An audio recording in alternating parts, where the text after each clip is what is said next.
stick with a marshmallow near the flames. But he wasn't really focused on cooking the treat. He had no plans to eat it. His attention was on the girl beside him.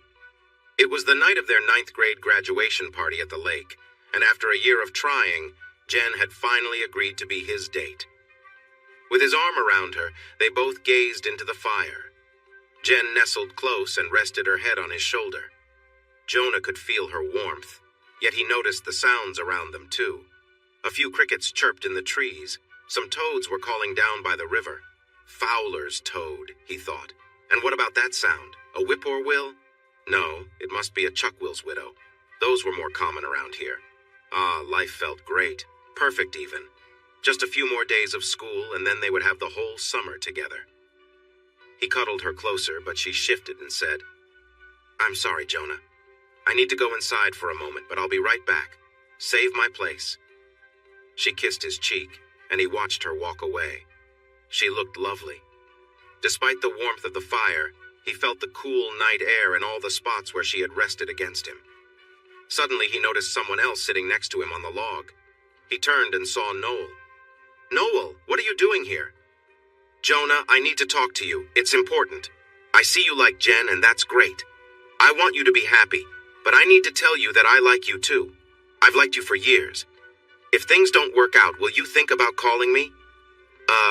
I don't know, Noel. It's too early to think about that now." "I understand, but I want to remind you to think of me," she said. Then she reached into the fire and pulled out a heart-shaped brand that was warm and bright. She touched it to his chest, and Jonah felt a sharp sting. He immediately swatted her hand away, shocked, but he could already smell something unpleasant. Jumping up from the log and rubbing his chest, he exclaimed, "What just happened, Noel? You burned me! Why would you do that?" Noel was stunned. She couldn't find the words. Tears filled her eyes as she covered her mouth.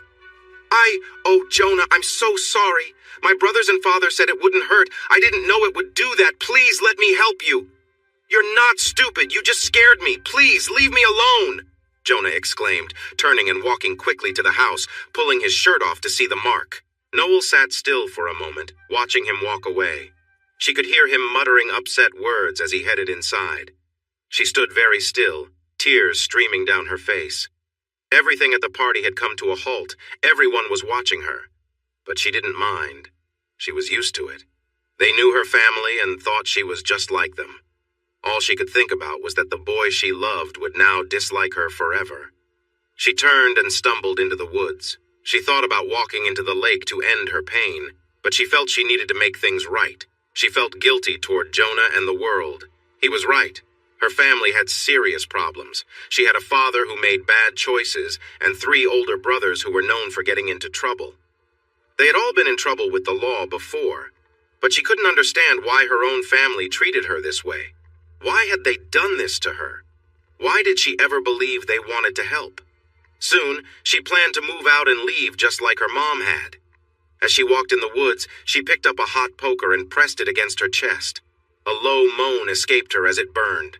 After a moment, she threw it into the lake. Everything she had hoped for was gone. She started the long, lonely walk home, not even thinking about the mark on her chest. Still in shock, she walked through the door, tears still flowing. "What happened to you, Noel? Did he hurt you? Look at your chest." "No, he didn't hurt me. He just ran away. Why did you all do this to me? Why lie to me and ruin everything I wanted?" "Come on, sis. We were just having fun. He's not good enough for you. You're our sister and we have to protect you. Like Dad says, we can't have you end up like Mom. That guy isn't worth your time. Don't worry, when the time is right, we'll help you find someone better." Laughing, one of her brothers said, "And she'll be 40 by then, right, Kyle?" "Yep, that's the plan." "No, you won't pick a husband for me when I'm 40. I don't understand. I do everything I can to take care of you and Dad, and this is how you repay me? Why?" Not waiting for an answer, she stumbled to her room. She locked the door, moved her dresser in front of it, just like she always had since she was 12. She didn't trust them at all. Too many moments that made her uneasy. She never felt comfortable alone with her brothers. They made her nervous. The door had been tested too many times at night, especially when they had been drinking. But tonight, she didn't care about any of that. She didn't even care about the hurt on her chest. It was small compared to the emptiness inside her. She took out a wrinkled photo of her mother, the only one in the house. "I understand why you left, Mom. I really do. I just wish you had taken me with you." The next evening, Saturday, Jonah was heading to Jen's house. He felt excited. Last night had taken an unexpected turn. Jen was more focused on helping him, which was nice, but the romantic moment didn't happen. He never got that kiss he had hoped for, the one that would mark their summer love. He thought they could take a walk or sit on her porch. It didn't really matter. Then a car drove up and 3 guys got out. You hurt our sister." "No, I think she hurt me." "Maybe, but then you hurt her feelings. No one messes with our sister without our say-so. You'll need to be taught a lesson." He raised his hands as they neared him. "I don't know what you mean. I never touched her. A fist struck him in the face, leaving him shocked. Life wasn't like movies where one punch ends everything. He couldn't think or see clearly. What? Another punch landed in his stomach. He collapsed and vaguely felt kicks, but all he could do was curl up and wait for it to stop. There was laughter, and he faintly heard a car driving away, but he stayed lying on the grass. After a while, he slowly lifted his head. Every part of him ached, but it wasn't as bad as he expected. He had never been in a fight before. It was all new to him. Why did some people actually enjoy fighting? Strange. But nothing seemed broken. He still had all his teeth. He took out his phone and called Jen. His words were a bit jumbled. "Jen, sorry I'm late. I ran into some trouble. I'll need to stay home tonight, sorry." "Oh, Jonah, are you okay?" "Yeah, I think so. I'll talk to you tomorrow, okay? Sorry. I was really looking forward to..." "Jonah, I can't see you anymore." "What? Why? Did I do something?" "No, not at all. You're great, but my family. We got some scary calls. They said if I went out with you, I would be in trouble too. I thought about ignoring them, but when my family found out who they think might be behind this, well, I'm not allowed to see you. I'm really sorry, Jonah. I wanted us to have a great summer together, but you sound terrible. Do you need help?" His world fell apart. No, I'm fine. I don't blame you. I would hate myself if something happened to you like what just happened to me. See you in school." He walked home quietly, slipped in the door, filled some bags with ice, and went to bed. The pain was okay. It turned out you could get hurt, and it wouldn't hurt as much as he thought. The brothers were right, though. He was tall and a bit awkward. Anyone could probably overpower him. Even some girls could likely do it. He felt a rush of anger. Never again. No one would treat him like that again. He made a promise to himself, starting tomorrow. On Sunday, he woke up and tried to get out of bed, but then lay back down. Getting hurt didn't sting much at first, until the next day. Everything ached, but he had things to do. He got up, dressed, and by the time he reached the kitchen, he started to feel a little better. His chest was the most sore, and not just because of the fight. His mom turned to him, shocked. "Jonah, what happened? I thought you were out with Jen last night." "I never made it. I ran into some friends who wanted to talk about my music choices." "That's not true, Jonah. You got hurt on Friday and then again on Saturday? Is that Noel again? Or her brothers? Should we call the police?" "I'm fine, Mom. I can handle it," which he clearly couldn't. "But can you take me to the sports store when it opens? I want to use some of my savings. I need to change things up." He bought weights, a weight bench, and a jump rope, but he knew he needed a plan, some goals, and maybe some advice. He went online. At school, they did a fitness test, which he wasn't great at, but then he found one for Navy SEALs called the PST. It included sit-ups, pull-ups, push-ups, running, and swimming, with minimum and best goals. More importantly, there were helpful videos to get started. He watched YouTube clips on weight training and more. He didn't want to join a gym and be the skinny weakling everyone mocked, so he planned to do it on his own. Yet, he realized that even if he became really strong, anyone could still overpower him. So he searched for a nearby martial arts school within walking distance of his school. Monday morning felt terrible. After what happened on Saturday and what he put himself through Sunday, his body was sore, but he was determined. As he got off the school bus and limped into school, everyone noticed him. He still looked bumpy and bruised. Jen spotted him, tears in her eyes. "Oh, Jonah, I'm so sorry. Are you okay?" "Yeah, I guess. I just wish we could have spent more time together." "Me too, but I'm really sorry." At noon, he walked into the lunchroom, and once again everything went silent. Then whispers began. He turned to leave and found himself face to face with Noel. She gasped and broke into tears. She raised her hand to his face as if to comfort him, but when she saw the anger in his eyes, she let it fall. Here, Noel. I think my cheek still has one spot that isn't bruised. Why don't you punch me there and fill in that spot your brothers left? They did this? Jonah, I didn't know. I never told them. You have to believe me. I would never want to hurt you or let anyone else hurt you. I'm so sorry. How can I help? Like I said on Friday, just stay away. I'm not sure I can handle any more of this. She turned and hurried down the hall, but her brother grabbed her arm to stop her. Sis, what's wrong? What's wrong? You went after Jonah. Why did you do that? Because he hurt you. No one hurts my sister. He didn't hurt me. I hurt him. Well, that's a mistake on my part. She punched him in the face, knocking him down. That's right. It's your mistake. We'll talk when I get back. After that, she stopped helping around the house. No cooking, no cleaning, no laundry. She had enough. They'd have to take care of themselves, and it worked until Friday. She knew something was up when she saw her youngest brother, Greg, at school. He gave her a sly grin that made her uneasy. She worried about it all day and grew more nervous when she got home to find her brothers sitting on the couch drinking. Oh, Noel. Looks like you've been a bit of a troublemaker. Dad's got something to say to you when he gets home. I haven't done anything wrong. I'm not the only one responsible for everything around here. You three. Noel, just go check down the hall. You've got a little surprise waiting. Every step down the hall filled her with more dread until she saw it. Her bedroom door was gone, taken off the hinges. Her heart sank. It was one thing to feel pressure, but now she had no space of her own. She hurriedly packed a few clothes and essentials into a small bag and hid it under the bed, just in case she had to leave. She then slipped into the closet, locking the door behind her to feel safe for a moment. She heard her father come home and quickly came out of the closet, standing at the foot of her bed.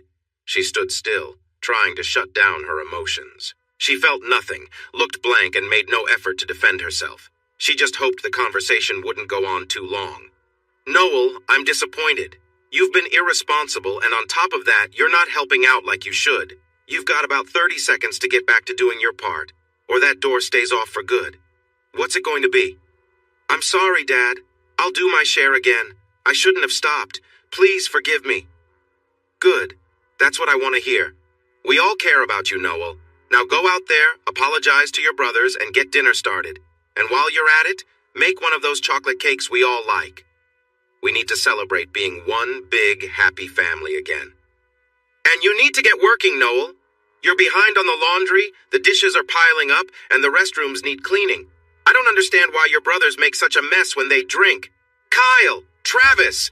Your sister wants to talk to you and fix the door. Greg, can you get me a drink? It's been a long week. After school ended, Jonah threw himself into his routines. He woke up early, did exercises, lifted weights, ran 4 miles to the lake, and swam hard for 45 minutes. Then he ran 3 miles to his family's bakery before heading to the training center after his shift.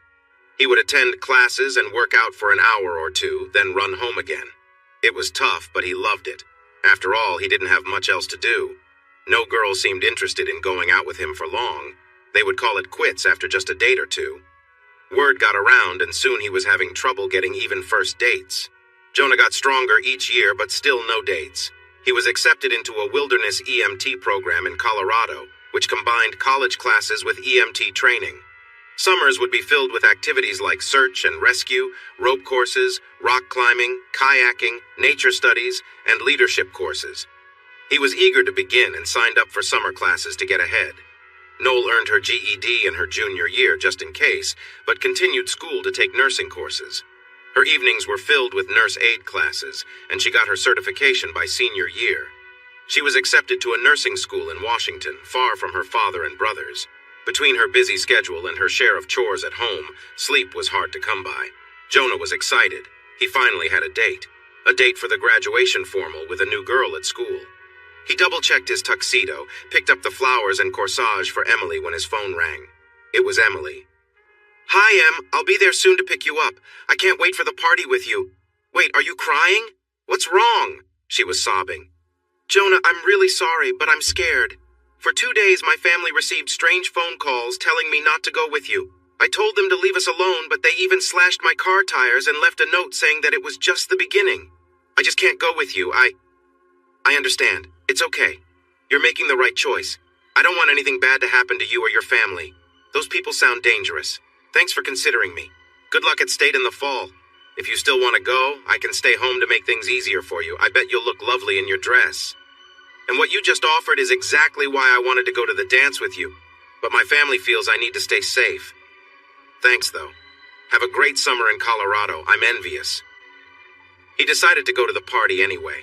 He knew none of the girls would want to dance with him, but the band was supposed to be great, and he could hang out with his friends. He drove to school, got a drink, and as he turned around, Noel was there. You're sneaking up on me again, aren't you, Noel?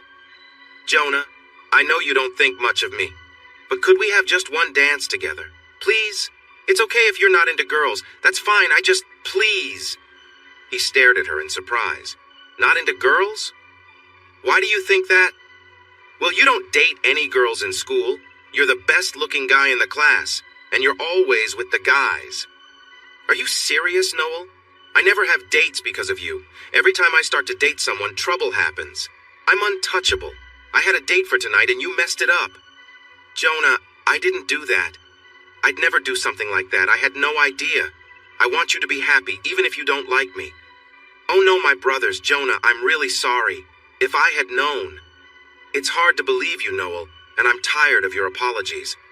But Jonah, She started to cry and her makeup began to run. She turned to leave, saying, I would never do anything to hurt you. I'll go. Have a good life. If it helps, I'm also untouchable. I haven't had a single date in high school. My brothers might have caused that too. She cried all the way home, feeling hurt. She ran to her room, locked the door, took off her dress from the thrift shop, and cried some more. Her brothers looked at each other. That guy is at it again. We need to deal with him this time. Let's wait until later tonight and... At 2 a.m., the phone rang at the Baxter home. He heard his mom gasp and then say, No, it can't be. We'll be right there. Hearing the call made him jump out of bed. What's wrong, Mom? The bakery's on fire. We need to go see how bad it is. How could this happen? But Jonah had a feeling. He blamed himself. Anger bubbled inside him, but he kept calm. Let's go. I'll drive. We need to see the damage. When they arrived at the bakery, the front window was broken and smoke was still coming out. The fire chief stopped them from going inside. Luckily, it's just the front window and some display cases. There's a lot of smoke, but it looks like someone tried to start a fire, the fire marshal explained. This is a crime scene, so we have to close the shop for a few days for an investigation. After that, you can have contractors take a look. But for now, nobody can touch anything, okay? Do you have any idea who could have done this? It's unbelievable. Everyone in the town loves this bakery. I really hope you can get it up and running again soon, or my wife is going to make things difficult for me. His mother looked at him and asked, Noel? He replied, Maybe it was her brothers. She says she didn't know anything about girls not dating me and claims she never went out with anyone either. But it's hard to believe her. That whole family is strange. You two take the car home and get some rest. I'll stay here tonight to make sure no one tries to come in through the front window or cause more trouble. Tomorrow I'll get some plywood to cover things up and protect the store from the weather while you contact the insurance company and sort everything out. And he thought, tomorrow I'll take a little trip to a nearby town to get a few things. It's time to settle the score. 2 nights later, he was on the hill above Noel's family's used car dealership. He was sure there were no security cameras aimed this way, but just in case, he dressed in dark clothing and wore a ski mask to appear larger. He set up a slingshot between 2 trees and took out a dozen balloons filled with gas. He placed the first one in the sling, pulled it back, and let it fly. It landed right on one of the cars below. One by one, he launched the balloons onto the cars, trying to keep them close together. Then he took out a flare gun and aimed it at the area. With a whoosh, the flames spread, and several cars quickly caught fire. Worried that security footage might show where the flares came from, he carefully checked the area to make sure everything was clear. He picked up a branch and wiped away his footprints before turning to leave. He didn't stay long and ran 3 miles to the park.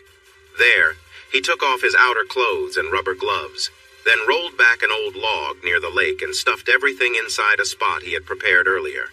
He covered it all with leaves and rolled the log back into place, smoothing the area around it before running home and slipping into bed.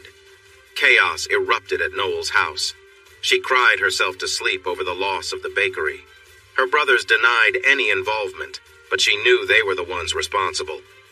Too many smirks and secretive gestures gave them away. That guy just set fire to the car lot. We need to head there and teach him a lesson he'll never forget. And just so you know, sis, if you ever thought about still liking him, you won't after we're done.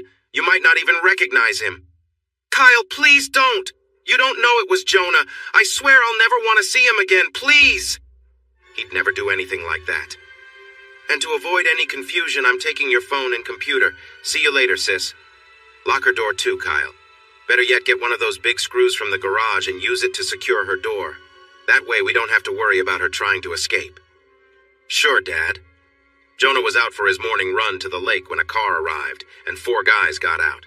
Set the phone up over there and start it. Oh, Jonah. You've been causing trouble. My dad is really upset with you. 12 cars damaged and more besides. You'll need to pay for that. Jonah looked confused. What? Oh, the phone, Jonah? My dad thought it was better if he stayed away. He had to take care of things with the police, just like at the old bakery. I don't know what you mean. What cars? Jonah, you set the cars on fire and we aren't sure how, but that doesn't matter. We're here to teach you a lesson you won't forget. You might not be the same after this. We burned your bakery because you hurt my sister again.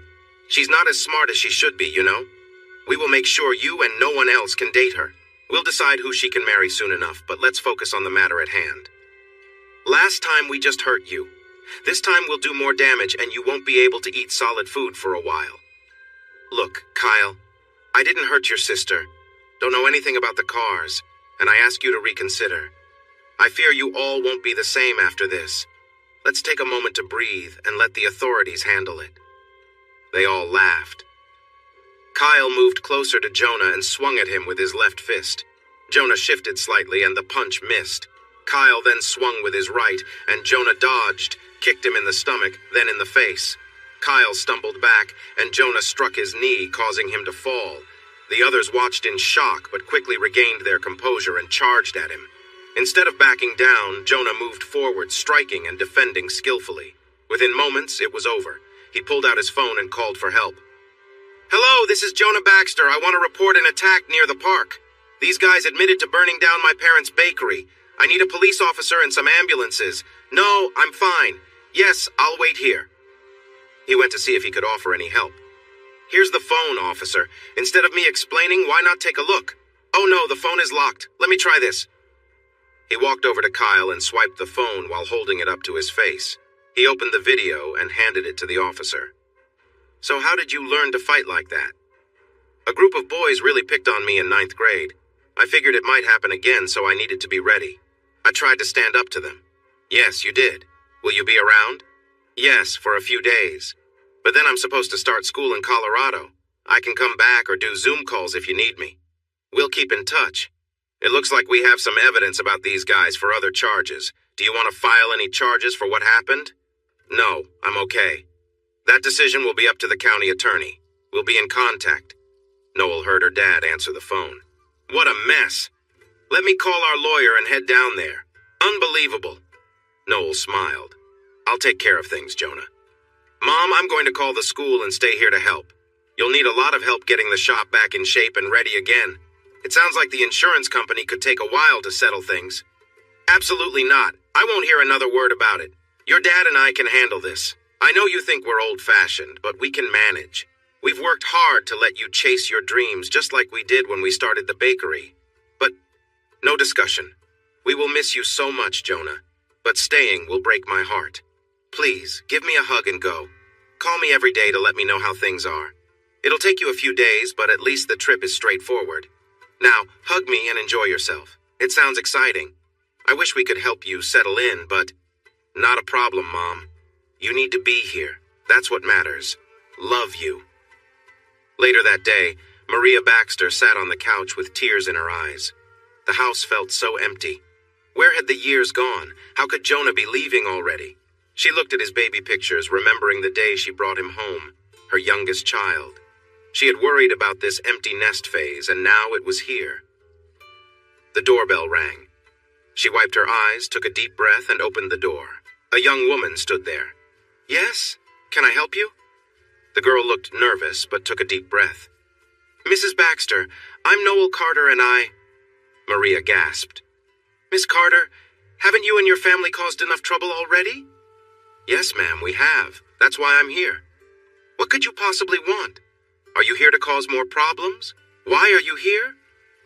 For a moment she seemed overwhelmed, but then she stood tall, looking directly at Mrs. Baxter. "Baxter, I want to help. I want to make things right. Oh, Mrs. Baxter, She covered her face with her hands and let out a soft cry, but she quickly composed herself. "Mrs. Baxter, I was supposed to be going to nursing school in Washington, far away from my family. But I can't leave. I need to make amends. To you, to Jonah, to everyone, really. So starting today, I will go to nursing school here and work as a nurse's aide at the assisted living facility during the night. I know you have insurance, but it won't cover everything or the losses your family faced. So I want to give you one of my paychecks each month to pay you back for what my family has done. It's not a lot, but I'm living on my own and I need some money for basic needs, even with my school loans.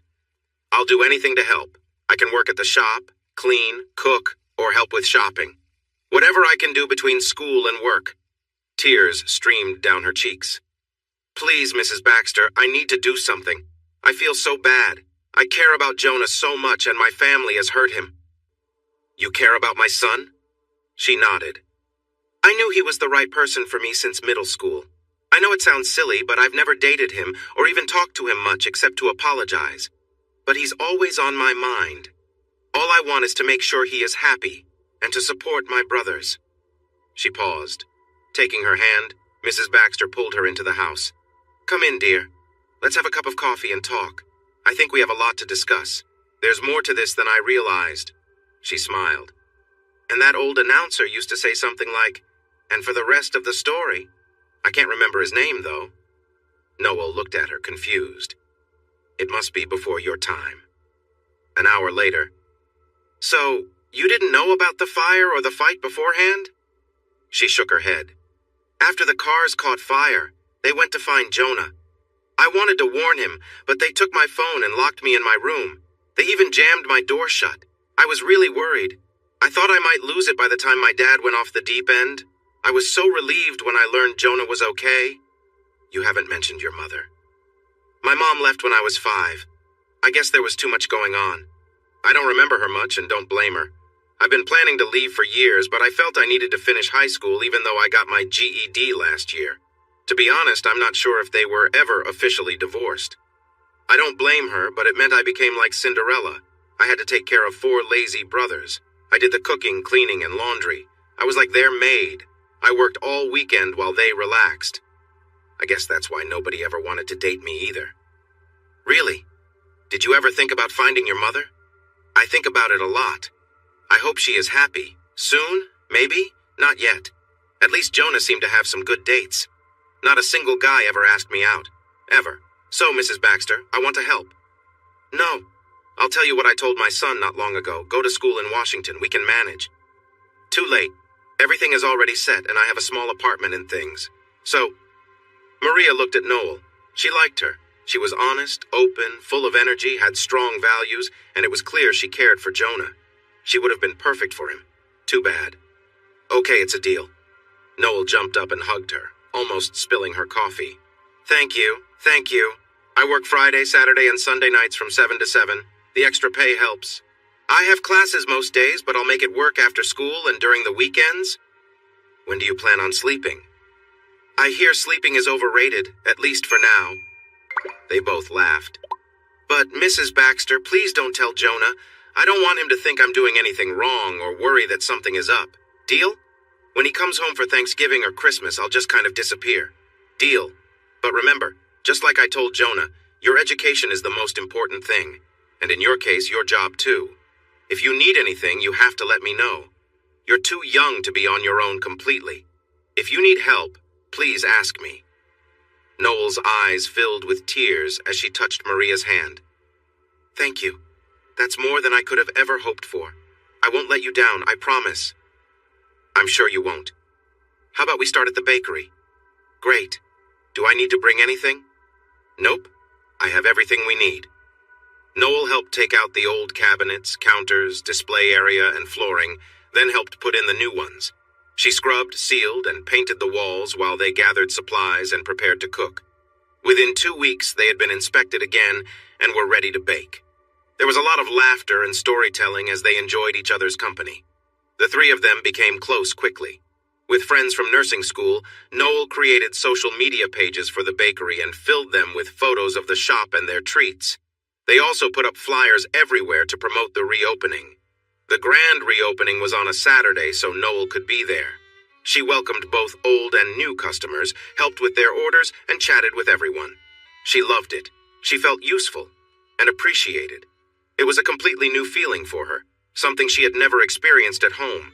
There, she only felt like she had been used. By the end of their first day, they had almost sold out of everything: bread, cookies, rolls, donuts. Maria had posted pictures of their opening, and as they closed the doors and locked up, her phone rang. "Jonah, how are you? It's so nice to hear from you. What's new?" "Congratulations on opening up so quickly. How did you do it?" "Well, we had a lot of help. We almost sold out today." "That's great. I can't believe you have a website and social media now after all these years." "Well, we had help with that, too. I think it will really support our business. We can share updates, sales, new items. We wouldn't have thought of half of this without our generous helpers."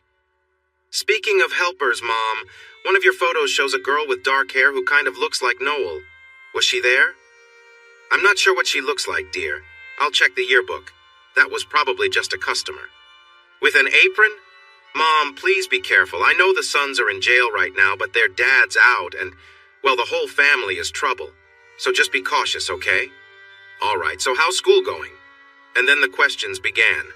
"Are classes okay? Your room? Are you eating well? Have you made any friends? Do you like the place? Meet any nice girls?" When Noel heard the last question, a piece of her heart broke again.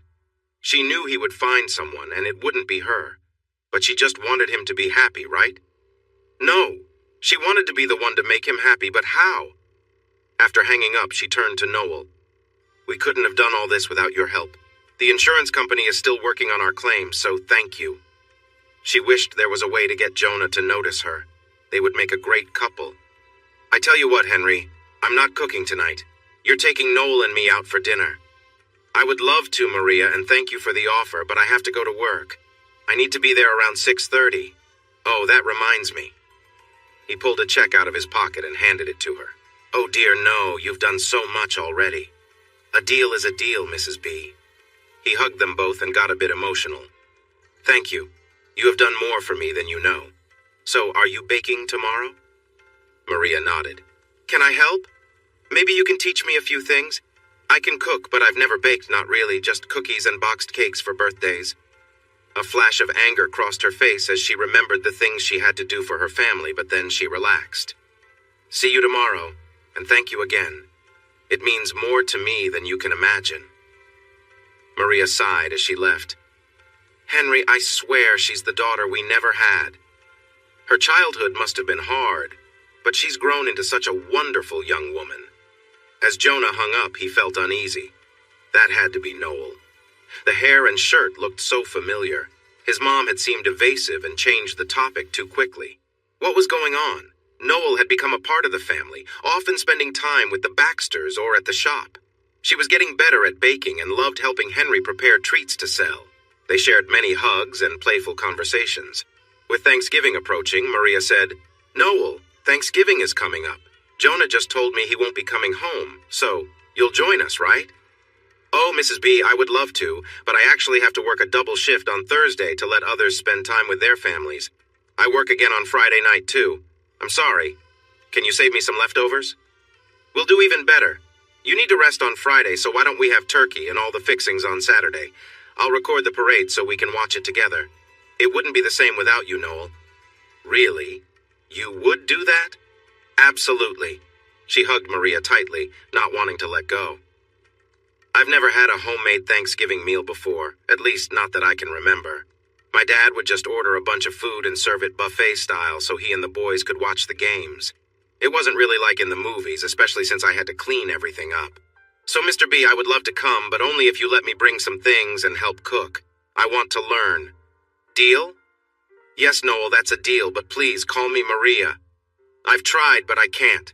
Calling you Maria feels like you are more of a friend, and you mean a lot more to me than that. Sorry. This time, Maria pulled Noel in for a hug. Darn you, Noel. You made me all teary-eyed again. I have to drink extra water to stay hydrated after you make me cry so often. They laughed together, enjoying their easy friendship. So Maria, right? No deal. And they hugged once more. Okay, Mrs. B, let's plan the menu. Jonah came home for Christmas. 3 weeks together meant a lot of catching up.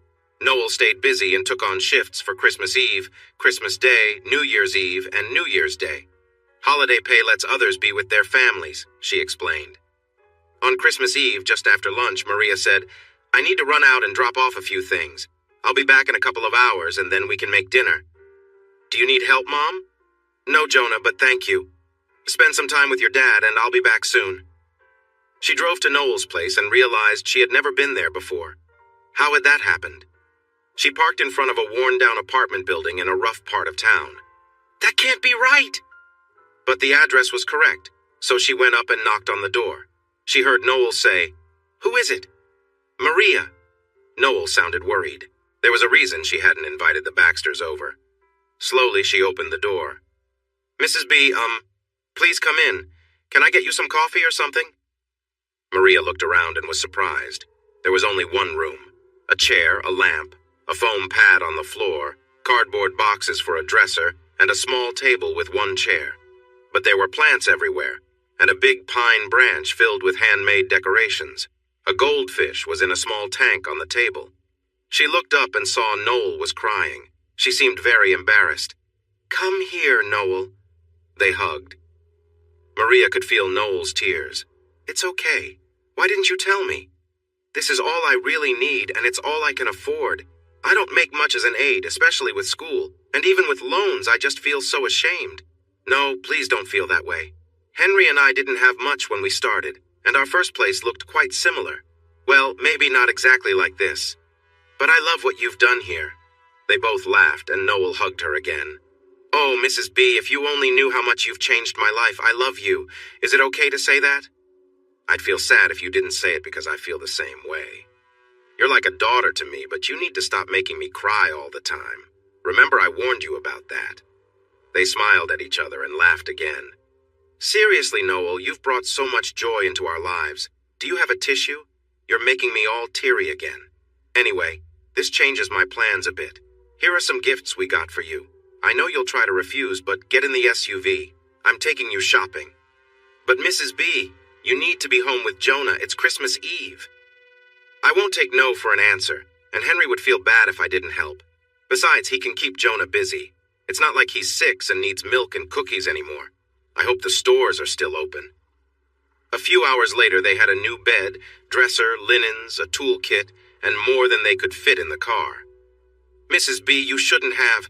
I'm trying to repay you for what my brothers did, and I'm sure you spent all the money I gave you. I need to stop worrying and let me do this. Now let's see if we can put some of this together with that new tool set I got you. Wow, all done. And it's only 5:30, so you can grab something to eat and then head to work. Maria started to tear up. Oh no, you got me again. Please stop. Hugging her, she said, I love you. I wish you could be with us tomorrow, but you're working the day shift, right? That's another long shift. That's a lot to handle. Make sure to get some rest tomorrow night in your new bed with fresh sheets and blankets. Let me know how you're doing. Merry Christmas, Noel, and thank you for being part of our family. Mrs. B, I love being part of the family, but I don't want to make things awkward for you and Jonah. Please don't let me interfere. And that's why I care for you. Merry Christmas. Oh, wait! She ran to the closet. Here are a few gifts for you and Henry. Merry Christmas. Don't forget the reindeer food. They shared a laugh. Thank you for all the wonderful gifts. Oh, and I think I might have found my mom. I plan to call her tomorrow. Oh, Noel, that's amazing. It takes a lot of courage. What a special Christmas surprise. Where do you think she lives? About 4 hours away in Virginia. I'm not completely sure it's her, but we'll see. I have to admit I'm pretty nervous. What if she doesn't want to talk to me? Noel, the problem was with your father, not you. Maybe you have new siblings, or maybe she's alone and needs you just like I did. You should reach out. They shared another hug. Good luck at work. Mom, thank you for all the gifts. I'm not sure how I'll get them back to Colorado, but they're wonderful. But you haven't opened this one. And here's one for Dad. From N? Who is that? Oh, just someone from church. But you don't go to church. We used to, and now she visits the store. She opened the box. Oh my, look at this lovely knitted scarf. And look at the pattern. Here's a card that says, Made with Love, Merry Christmas. She held the scarf close and shed tears. You two might not see it, but this must have taken so much time. Every row is different, and you have to follow the pattern carefully. It takes hours and hours, and it's beautiful. I love the colors. Mom, are you all right?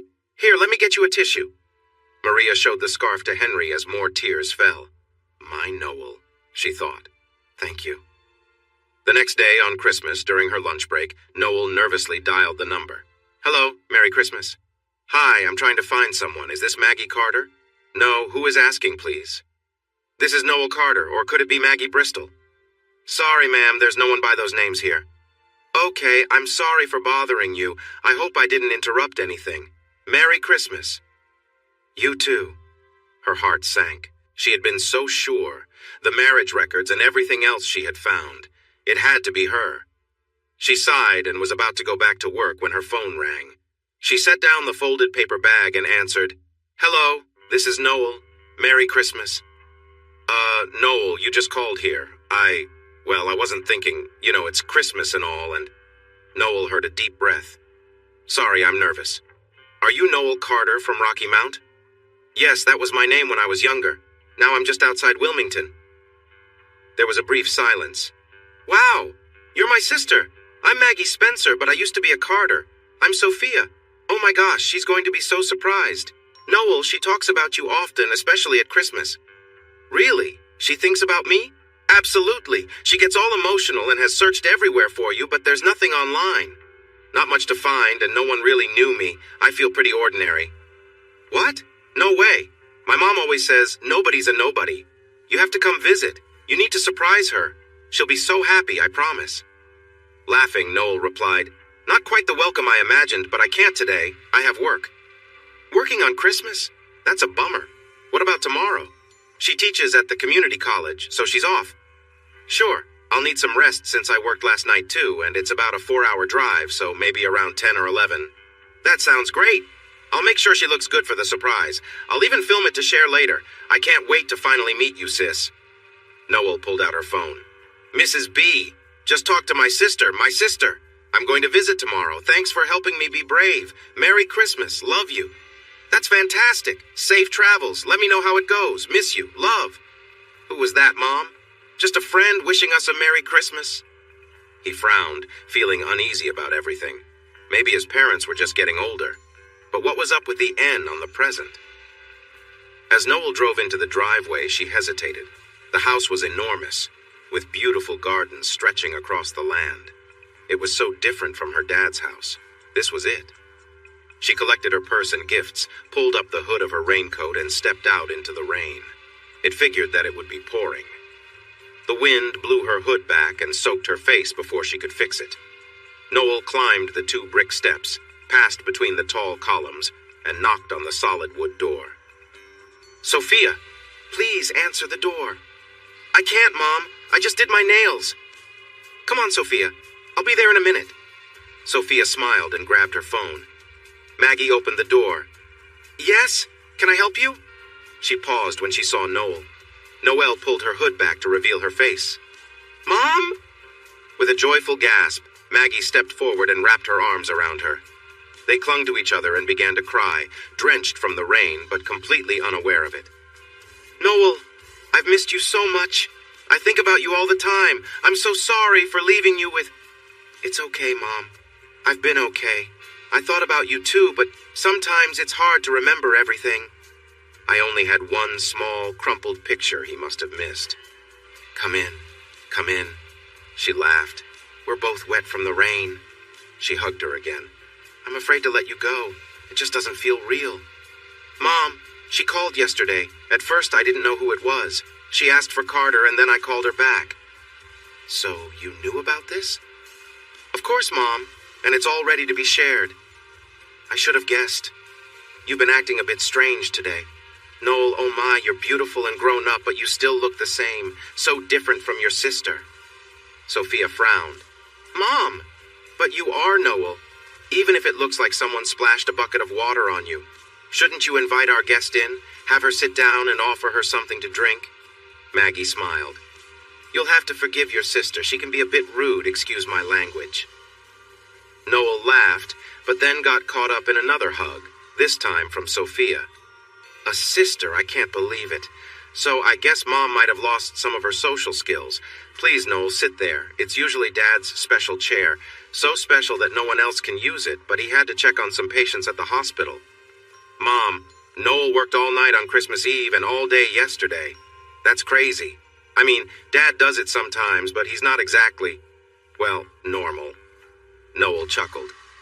Well, I kinda got used to working hard and managing my time when I was younger. She looked down. You know, with school and, well, there were 3 boys and Dad, and I had to help with all the cooking and cleaning since I was pretty young. When she saw Maggie gasp, she looked up. No, Mom, it's okay. I was fine, really. It was just life. Wow, that sounds tough. Sophia? Sorry, Mom. Well, as beautiful as you are, I know you've had a lot of dates. I need some advice from my older sister about this guy I like, so we'll have to talk later, she said, glancing at her mom and whispering, in private. Noel blushed, tears in her eyes, and looked down. In a soft voice, she replied, Actually, Sophia, I've never been on a date. What? That can't be true? Actually, I didn't realize it until my senior year, but it seems my brother scared off every boy who wanted to ask me out, so no one did. They even confronted the one boy I liked in 9th grade. And then, when I finally asked him out in senior year, something happened to his family's bakery. So, I'm the one with questions. She heard a groan of pain from Maggie, who grabbed her face and rushed to the bedroom. Mom? Sophia started to stand, but Noel gestured for her to stay. Let me go. Please. Sophia nodded. Noel walked to the bedroom, closed the door, and approached the bed, putting her arm around her mom. Mom? Oh, Noel, I'm so sorry. I shouldn't have left you with them, but I had to. I had to get away. You were younger, and your dad had made things hard for the boys. He wouldn't let me just take you, which sounds harsh.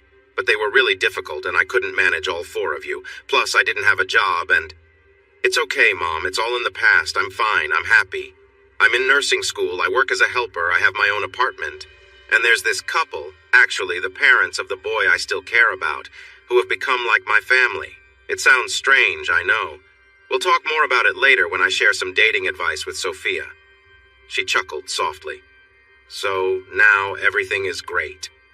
But it must have been so hard. Yeah, looking back it probably was, but at the time it just felt like life. That was just how things were since I was little. I never thought about it much. The only tough times were the nights when drinking happened. I was scared after I turned 12 because the boys started acting a bit too friendly. No, don't worry. Nothing happened. I just went to my safe place. She looked at her mom and shrugged, laughing a bit. I had locks and a board at the bottom. I even put a bell on the door just in case. It rang a lot, but no one ever got in. If they did, I had pepper spray and a bat, and if things got really bad, I had an escape ladder and a survival kit ready to grab. But nothing ever happened, and I was fine. She patted her mom's hand. It was okay, Mom. You did what was right. No guilt, all right? I don't want that to come between us. So please, try not to think about it. The only hard part was not having friends or dates. Everyone stayed away. They were polite but kept their distance. And the boy I still care about doesn't like me. She chuckled. But it could have been fine. The boys always said they would pick the right guy for me to marry. She laughed again. I almost disliked the fact that I never got to meet the guy they would have chosen for me. She laughed harder. I can only imagine.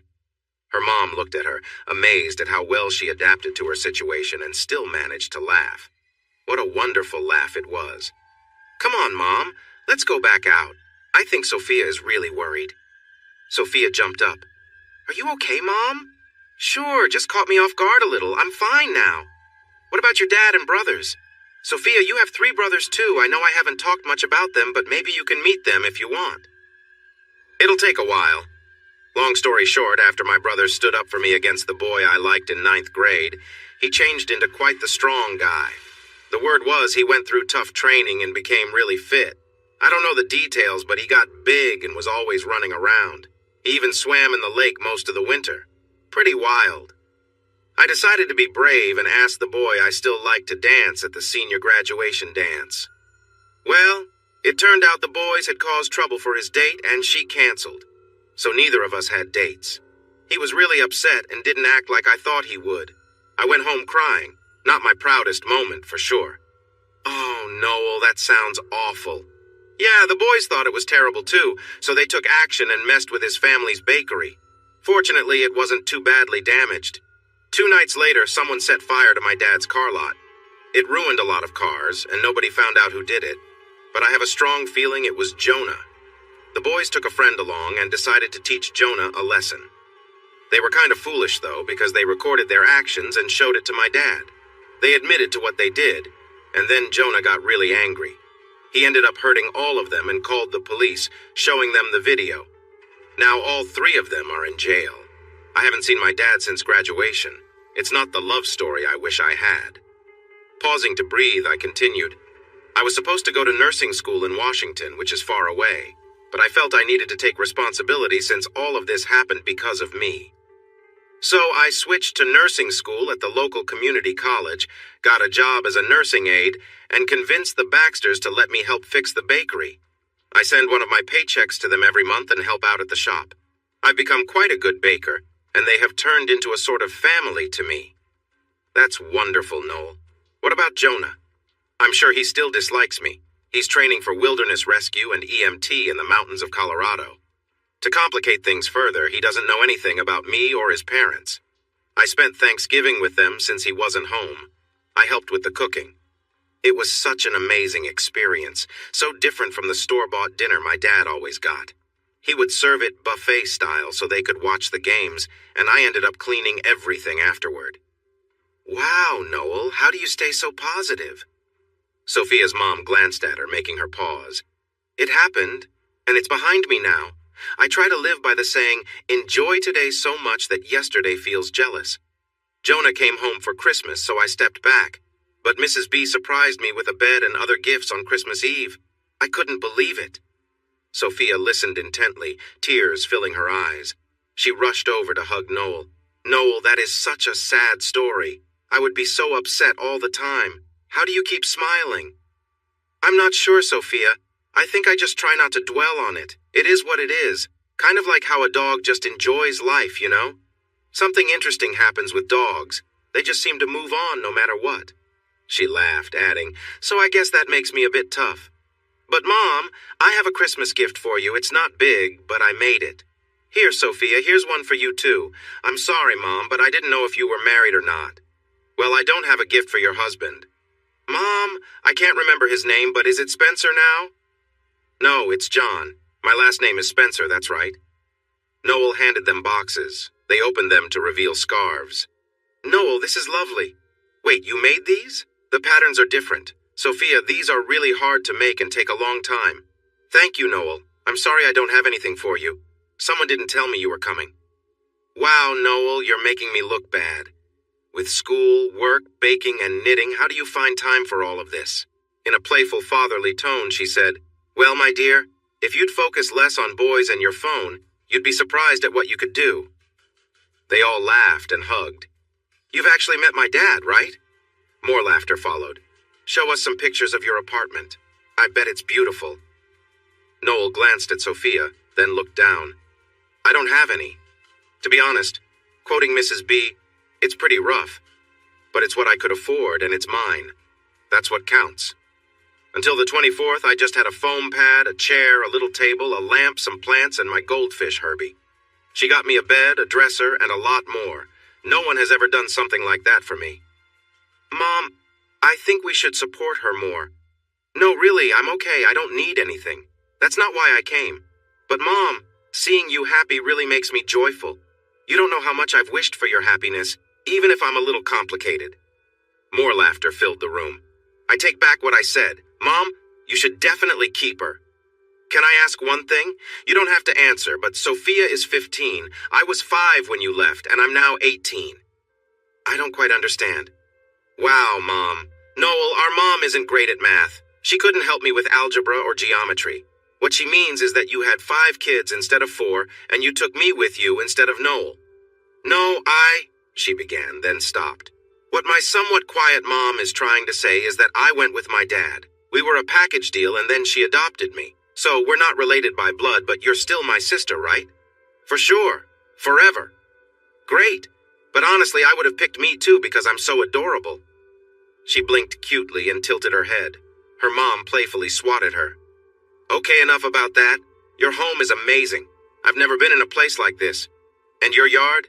It's my dream yard. I always tried to help around Dad's place, but I didn't have any money, and the boys often broke things without meaning to. It was just their nature. So I eventually stopped trying, but I always kept plants in my room." "Mom, it's getting worse. We need to do something. We should take her shopping. I bet she has hardly any clothes for that dresser." "Hold on. Let me make something clear. I didn't come here to make anyone feel guilty. This is not a pity party for Noel. My life is not like that at all. I really enjoy school and have a lot of friends there. I love my job and the people I work with. Helping out with the Baxters is also something I enjoy. I'm okay. I focus on what I have rather than what I don't. I wear scrubs at work and I own a few pairs of pants and some tops. I even have a nice dress for interviews, pajamas, and some belts from thrift stores. It's not like I'm going out much. My apartment, my car, and my phone expenses keep me busy. That's why I've started knitting, and that's perfectly fine with me. Compared to last year at home, it feels like a dream. Much better." Maggie could see Noel was starting to feel a bit uneasy. "No, Soph, let's take things slow. It seems Noel has everything under control and is happy the way things are, and she should be. I'm so proud of you, dear. You've done so much, and you're such a wonderful young woman." She got emotional. "I wish I could take credit, but you've accomplished this all by yourself. Congratulations. You should be proud too." "I am, most of the time, but you both have shared so much about me. What about you? When did you get married? How did you meet? What do you teach? I have a lot of questions." "In that case, you have to stay the night. How long can you stay?" "I work tomorrow night, so I need to leave in the afternoon. It's about a 4-hour drive. You should take a day off or something." "Sorry, Soph, I'd love to, but I can't. Someone has to be there. If I call in, it means someone else has to cover for me, and that's not fair to them. But I'd really like to come back if that's all right." "Of course, and we'd love to visit too. I want to meet Mrs. Baxter." Just then, the garage door opened, and a tall man with some gray hair walked in, dressed well. Maggie jumped up to greet him with a hug. Noel stood as he looked her way. "Oh, hi, I don't think we've met. Are you a friend of Sophia's?" "No, John. I'm Sophia's sister, Noel." He turned to his wife, and she nodded. John then reached out his hand for a handshake. Then he hugged her tightly. "Well, it's great to meet you, Noel. I've heard a lot about you, but I imagined you to be much smaller," he chuckled. "But you're lovely, just like your mom. And you have her eyes. I'm not sure what happened to that one over there." "Dad! I'm taking back your Christmas present." He pinched her cheek playfully and hugged her again. "Oh, sweetums, I was just joking. You're the best daughter any dad could ask for," he said, pretending to gag. "I'm about to throw up too, Pops. Better get out while you can, Noel." "Come on, Noel. Help me out in the kitchen to get things ready. Sophia, why don't you join us and maybe learn a few things?" "I'll help, but that's why we have takeout." "Noel, do you think we can make some homemade bread?" Noelle checked her phone for the time. "As long as we skip letting it rise a couple of times and get that part over with. Oh, and if you have some oatmeal and chocolate, I can whip up some cookies real quick." "Noel, we talked about this. You're making me look bad. Soon you'll be telling me you volunteered at the shelter and helped with toy drives." "Well, actually, before school and work, I did help with meals and the toy drive." "You're unbelievable. Send her home, Mom." In a stern voice, she said, "Well, young lady, if you—" With a laugh, she interrupted, Don't even start." And they kept joking like that. She drove straight to work and changed into her scrubs that she always kept in her car for emergencies. As she unpacked, she found an envelope with a letter and a check for $1,000. My dear Noel, I loved you the moment I knew I was pregnant and missed you every day since I left. Thank you for taking the time to find me. I had given up hope of ever seeing you, and then there you were, standing in the rain on my porch. I'm so proud of you, and you should be proud of yourself too. You have become an amazing woman all on your own. I don't know how you did it, but you did. Remember, you are part of our family. We all love you, and the Baxters love you too, so you have two families. You've done so much by yourself, but you don't have to do everything alone. You have a huge support team. Us, the Baxters, your friends, classmates, and colleagues. Let people help you. You are never alone. I love you more than I can express. Mom, cash the check. You need at least 2 new tires, insurance, your inspection sticker is overdue, and your car sounds terrible. Don't forget to get some groceries, too. If you need more, call. Please. If things had been different, if I could have taken you with me, I would have been paying for everything, including your college. She cashed the check, and the money was gone. Mom was right. 18 months later, Noel had finished her nursing degree, and it was time for graduation. The Baxters were excited, but Jonah was home for a few days before starting his summer training. "Where are you two going all dressed up?" he asked. "I'm sorry, Jonah. Didn't I mention it? We have to go to a memorial service. There's a ceremony at the church, then a trip to the cemetery, and later a little gathering. They're making quite a big deal out of it." "Why? Who passed away?" "Oh, just someone important your father knows. It's more of a formal thing, but I tend to get emotional, so I'll probably cry. See you later. I left some food in the fridge for you." Jonah looked at his mom again. Those didn't seem like clothes for a memorial. Why all the secrets? The Baxters drove to the college and sat in the front row. It was a small ceremony for the nursing students. Maria turned to Henry. "Look at Noel. She's glowing. I'm so proud of her.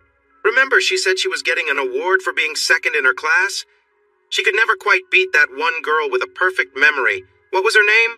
Oh, right, Emily. But they've been such good friends. A friendly competition that helped them both improve. It's wonderful." A woman tapped Maria's arm. "Excuse me, sorry to interrupt, but do you know Noel?" "Yes, we do. She's like a daughter to us. We love her and are so proud of her." Maria was suddenly in a warm embrace. "Oh, I'm sorry. I'm Maggie, her mom. I've heard a lot about you and Henry. Thank you for encouraging her to call me and for taking such good care of her. You've been more like a mom to her than I've been. This is my husband John and Noel's sister Sophia. Can we all go out together sometime? I'd love to get to know both of you." "Of course. We were planning to take her out, but since you're in town, it makes sense for you to take her. We see her often." "No way! We should all go together." Jonah was heading out to get some drinks when he noticed his parents' car with a woman in the back seat. "Wait a minute! That looked like Noel. Why is she in my parents' car? None of this makes sense." His parents didn't come home until 9, which was late for them. "Wow, you two are sure out late. Isn't it past your bedtime? I thought you wouldn't be gone long." "Smart Alec. We stay up until at least 10. We ran into some friends at the gathering and went out to eat. I'm sorry we left you alone all evening, but sometimes things just happen. I saw your car when I went to the store. There was a young woman with dark hair in the back seat." His parents paused. She looked familiar. "Maybe you've met her before. There wasn't enough space in her mom's car because of the family, so she rode with us to the restaurant. She's really nice. If you were staying longer, we would introduce you. I think you two would get along. She just finished her nursing degree and will start working at the hospital once she passes her exam. She was second in her class, so she should do well. You seem to know quite a lot about her." "Well, you know how parents can be. We heard all about her at dinner. So what did you do while we were gone?" He thought back to the photograph that had suddenly gone missing and the scarves. It just didn't feel right. But how could they be connected to Noel? It didn't make sense at all. The state exam wasn't available for a month after graduation, and then you had to wait for the results. Noel studied hard, determined to do well, while also working full-time as an aide at the hospital in the ortho spine unit. The exam was monitored on a computer. If you did well, it didn't take long. If you struggled, they added more questions. She felt confident, but then she saw Emily leaving the room. Their eyes met, and Noel stuck her tongue out at her. Emily laughed and mouthed, "Very mature." Noel loved the ortho unit, and when she got the news that she passed her exam, She started working full-time as a nurse. This was her place. She felt alive, happy, and did really well. Being new, she often got called to help out in other units, but instead of complaining, she saw it as a chance to learn. Every unit was so different: ICU, cardiology, oncology, pediatrics. She enjoyed them all, but ortho felt like home. Right away, she signed up at the local college to earn her bachelor's degree in nursing. The program was mostly online and meant for people already working. It was more work for her, but she kept helping out the Baxters at the store and gave Mrs. B some of her paychecks. What she didn't know was that all the money went into a special Noel account. It wasn't spent. Even though she was busy, there was an emptiness in her heart. She tried to push it away, but it grew stronger. Maria showed her pictures of Jonah doing fun things: camping, rock climbing, skiing. She noticed the same girl in many of the pictures. The emptiness felt bigger. "That girl is in a lot of the photos, huh, Noel? He hasn't said much, but I think they're getting closer. Are you okay?"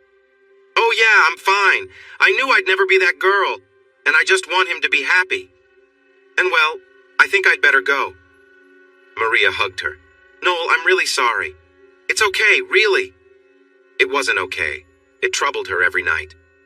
In fact, it was all she could think about when she had the chance. A year later, 3 years after high school, Jonah's spring semester had ended, and he had a couple of weeks off with his girlfriend. Zoe was amazing, just what he wanted and needed. She was in his classes, and they were both EMTs now ready for their advanced training. They had started as friends, but their friendship had grown into something deeper. They'd been living together for most of their 3rd year. When he told his mother about Zoe, he believed she was the one. Maria didn't mention that to Noel. Jonah was sure of it. He was surprised that when he shared his excitement with his mom, she didn't seem as thrilled. I guess they were just getting older. But today was special, his big day. Once they reached the top of the mountain where they could see in all directions, that would be the moment. He had a nice speech all planned. This was going to be great. "Ready, Zoe? If we get up there by noon, we can come back before dark. The weather is perfect, not too windy, and we only have to climb to 10,000 feet, not 12,000 like some of the other mountains we've done. Fun and good practice for this summer." "Oh, stop and don't make this a big deal. It's just a regular day and a great hike. Let's go." He never quite understood her calm attitude. They were outside. The sun was shining. It was spring. Oh well. Remember what I always say? "Yes, Jonah, I do. Make today so special that yesterday is jealous." Or something like that. "But it will be great. Hurry up, slowpoke. We don't have all day." She loved to challenge herself. The faster they got to the top, the better, but he could usually keep up with her easily. Unless he got sidetracked. Often, instead of racing to the finish, he thought, "I enjoy the journey just as much as the destination." What kind of thinking was that? "Look, Zoe, there's that grove of twisted aspens. Let's stop and explore a bit. We always rush past. Those trees have had a tough time growing here at the bottom of that slope. They look like they've been through a lot. Check out how bent this one is." No stopping, Jonah. We have to reach the top, and remember, it may be June, but there's still some snow up there. It'll take longer with snowshoes, so let's go. Jonah wasn't ever in a hurry. Take time to appreciate the little things. She sometimes thought he was a bit like a wandering child, but she loved him. She had never felt this way about anyone else. "Come on, Jonah, no dawdling today. Let's keep going." He felt the same way. They were different, but she was beautiful, smart, and confident. He couldn't imagine spending his life with anyone but her. Their one big difference was about having kids. He wanted a big family. She wasn't sure if she wanted any kids. "I don't want to be tied down with lots of little ones, not until I'm older, and by then it might be too late." But they could talk about it later, right? Once they were married and their friends started having babies. Besides, they were only 21, so there was no rush. She would probably change her mind. He still worked out every day, except for swimming, and practiced his moves. Some days, like today, he took it easy. They had a long hike ahead and then a celebration planned. And he would need his energy for a special night. Maybe they could share a moment on top of the mountain. That would be wonderful. What a memory it would make. Even though it would be snowy, she thought, how did he propose to you anyway? But something was off. He usually paid close attention to his body, and today didn't feel right. He had felt sick a few weeks ago, but was fine since. Today, though? Maybe he was just tired, but his feet felt strange, and his legs didn't feel strong. It was like he had worked out too hard. They climbed 4,000 feet, going from 6,000 at the base to 10,000 at the top. Not a problem. They moved through the aspen trees, then the spruce and fir, until they reached the rocky summit. But he found himself breathing hard as they arrived. "What's going on with you, Jonah? You never get out of breath on a climb like that. I'm usually the one lagging behind. Are you getting old? Sneaking junk food when I'm not around? No, I guess it's because of the way I wore you out last night. You know what the football players say? No distractions before a big game, it makes you weak. I think I'm the one who wore you out. You're not remembering it right." "Sure. Whatever helps you sleep at night, Mr. Strong Guy. But you're sweating. What's up?" "Nothing. I'm fine. It doesn't matter. Just look at the view. It's like seeing a whole universe of mountains around us." "Yeah, it's amazing." Jonah got down on one knee and pulled out a small box. "And Zoe, as we look out at this universe," she turned and saw what he was doing. She froze, covering her mouth with her hands. "As we think about the future, there's only one person I want to share my life with. Zoe, will you marry me?" Without thinking, she exclaimed, "Yes! Yes!"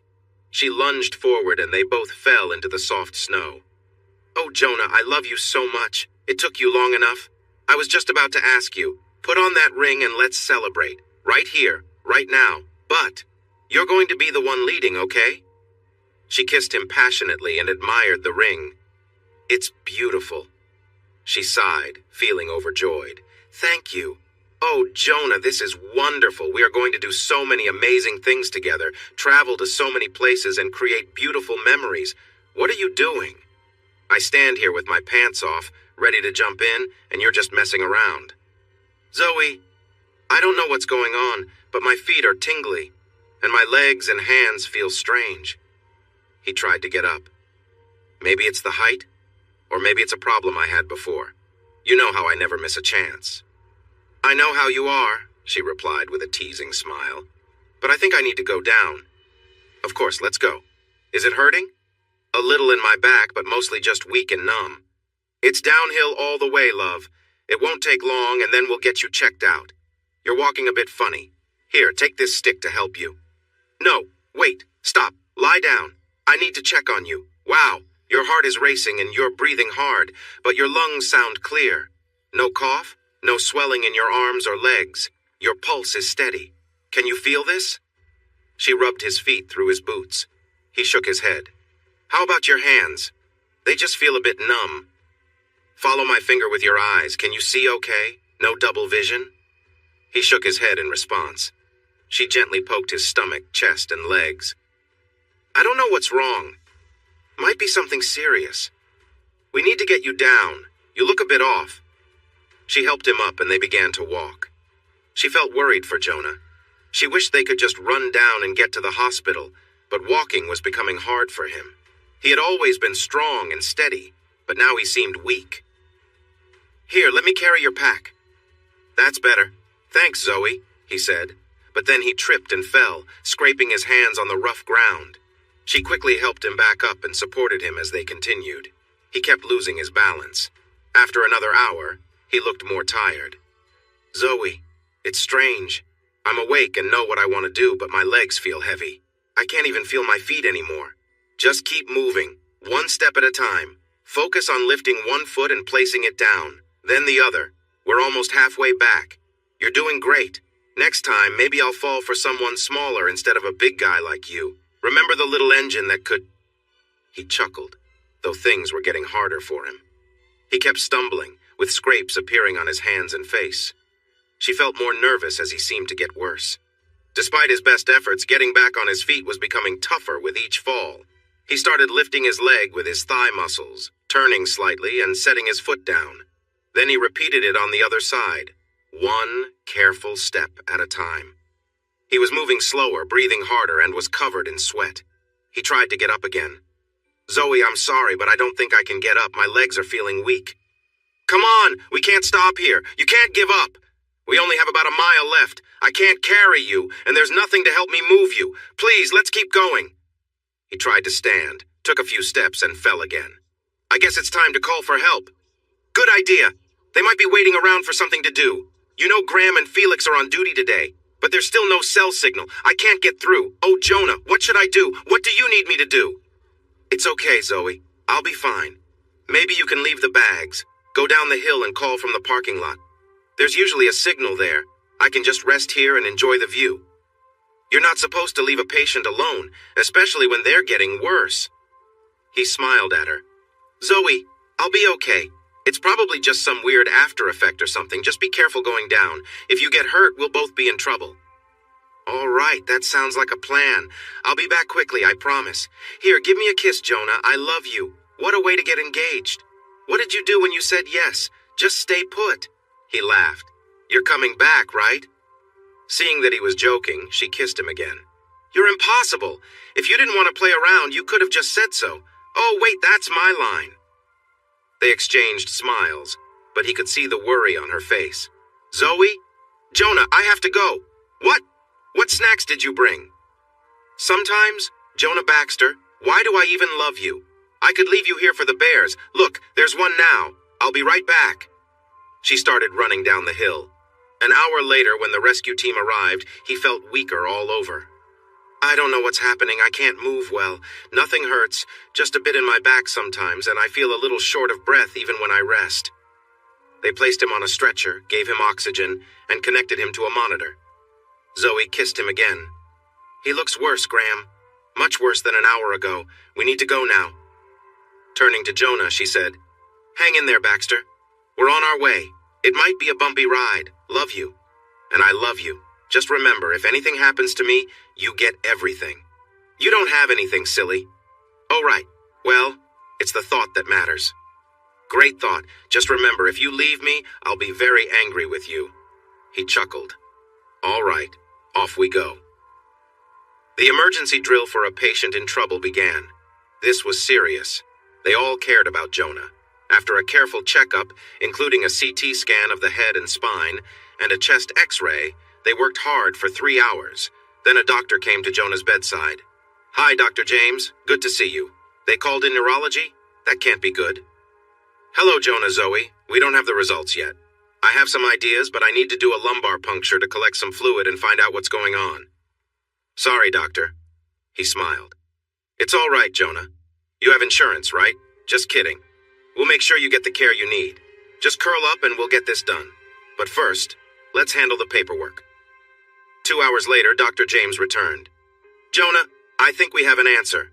All your tests suggest you have Guillain-Barré syndrome. Jonah felt his shoulders drop, and he looked defeated.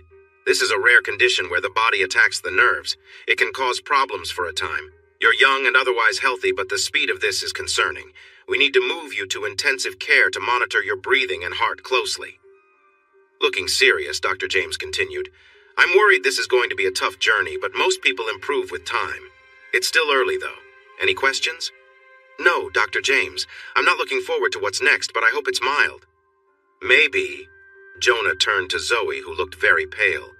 You should sit down. You look worse than I do. But Jonah, why is this happening to you? You're so strong and healthy. Oh, Jonah, I love you so much. You have to get better. I should call your parents. They need to know. Zoe, take a few deep breaths. I'll be okay. People usually recover from this, even if I miss summer classes. But you need to go now. Don't just stay here. Please don't call my parents yet. Let's wait and see how I do. I love you. Everything will be okay, right?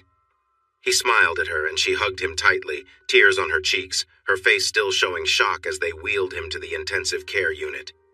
But Jonah's condition worsened. His muscle weakness spread to his chest, making it hard for him to breathe. His oxygen levels dropped and he was getting tired from trying to breathe.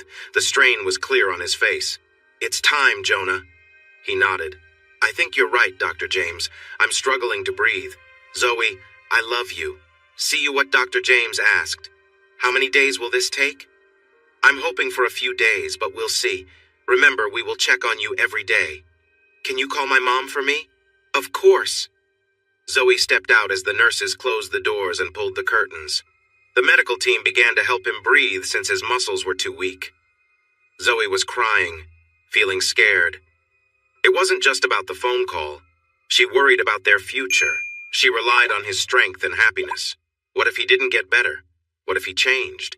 Most people improve, but a few don't. What if they couldn't do the hiking and traveling they had planned? She told herself to be brave. Maybe Maggie could help her through this. She needed someone to lean on. Taking a deep breath, Zoe called the number. "Hello, Mrs. Baxter. This is Zoe Daniels. I'm Jonah's fiancé." "Fiancé? I didn't even know he was engaged. Is he there? Can I talk to him?" Zoe was taken aback by the lack of excitement in her voice. "That's why I'm calling. Congratulations. That's wonderful. You're the girl in the photos, right?" "Yes, that's me. Have you set a wedding date yet?" Again, no excitement. Almost disappointment. "No, Mrs. Baxter, we haven't. He's very sick." She heard a gasp and sensed tears. Zoe started crying harder than before. She knew it felt wrong to feel this way. She was a professional, but this was Jonah, someone she deeply cared for. "Mrs. Baxter, Jonah asked me to marry him. I was so excited, but now he's so weak, and they had to put him on a ventilator because he can't breathe." "Oh my God, why didn't you call sooner? How long has he been ill?" "This is the 5th day since he got sick. At first he just had some stomach trouble, but then it got worse. Oh, Mrs. Baxter, I don't know what I'll do if something happens to him." Maggie switched to a comforting tone. "It's okay, Zoe.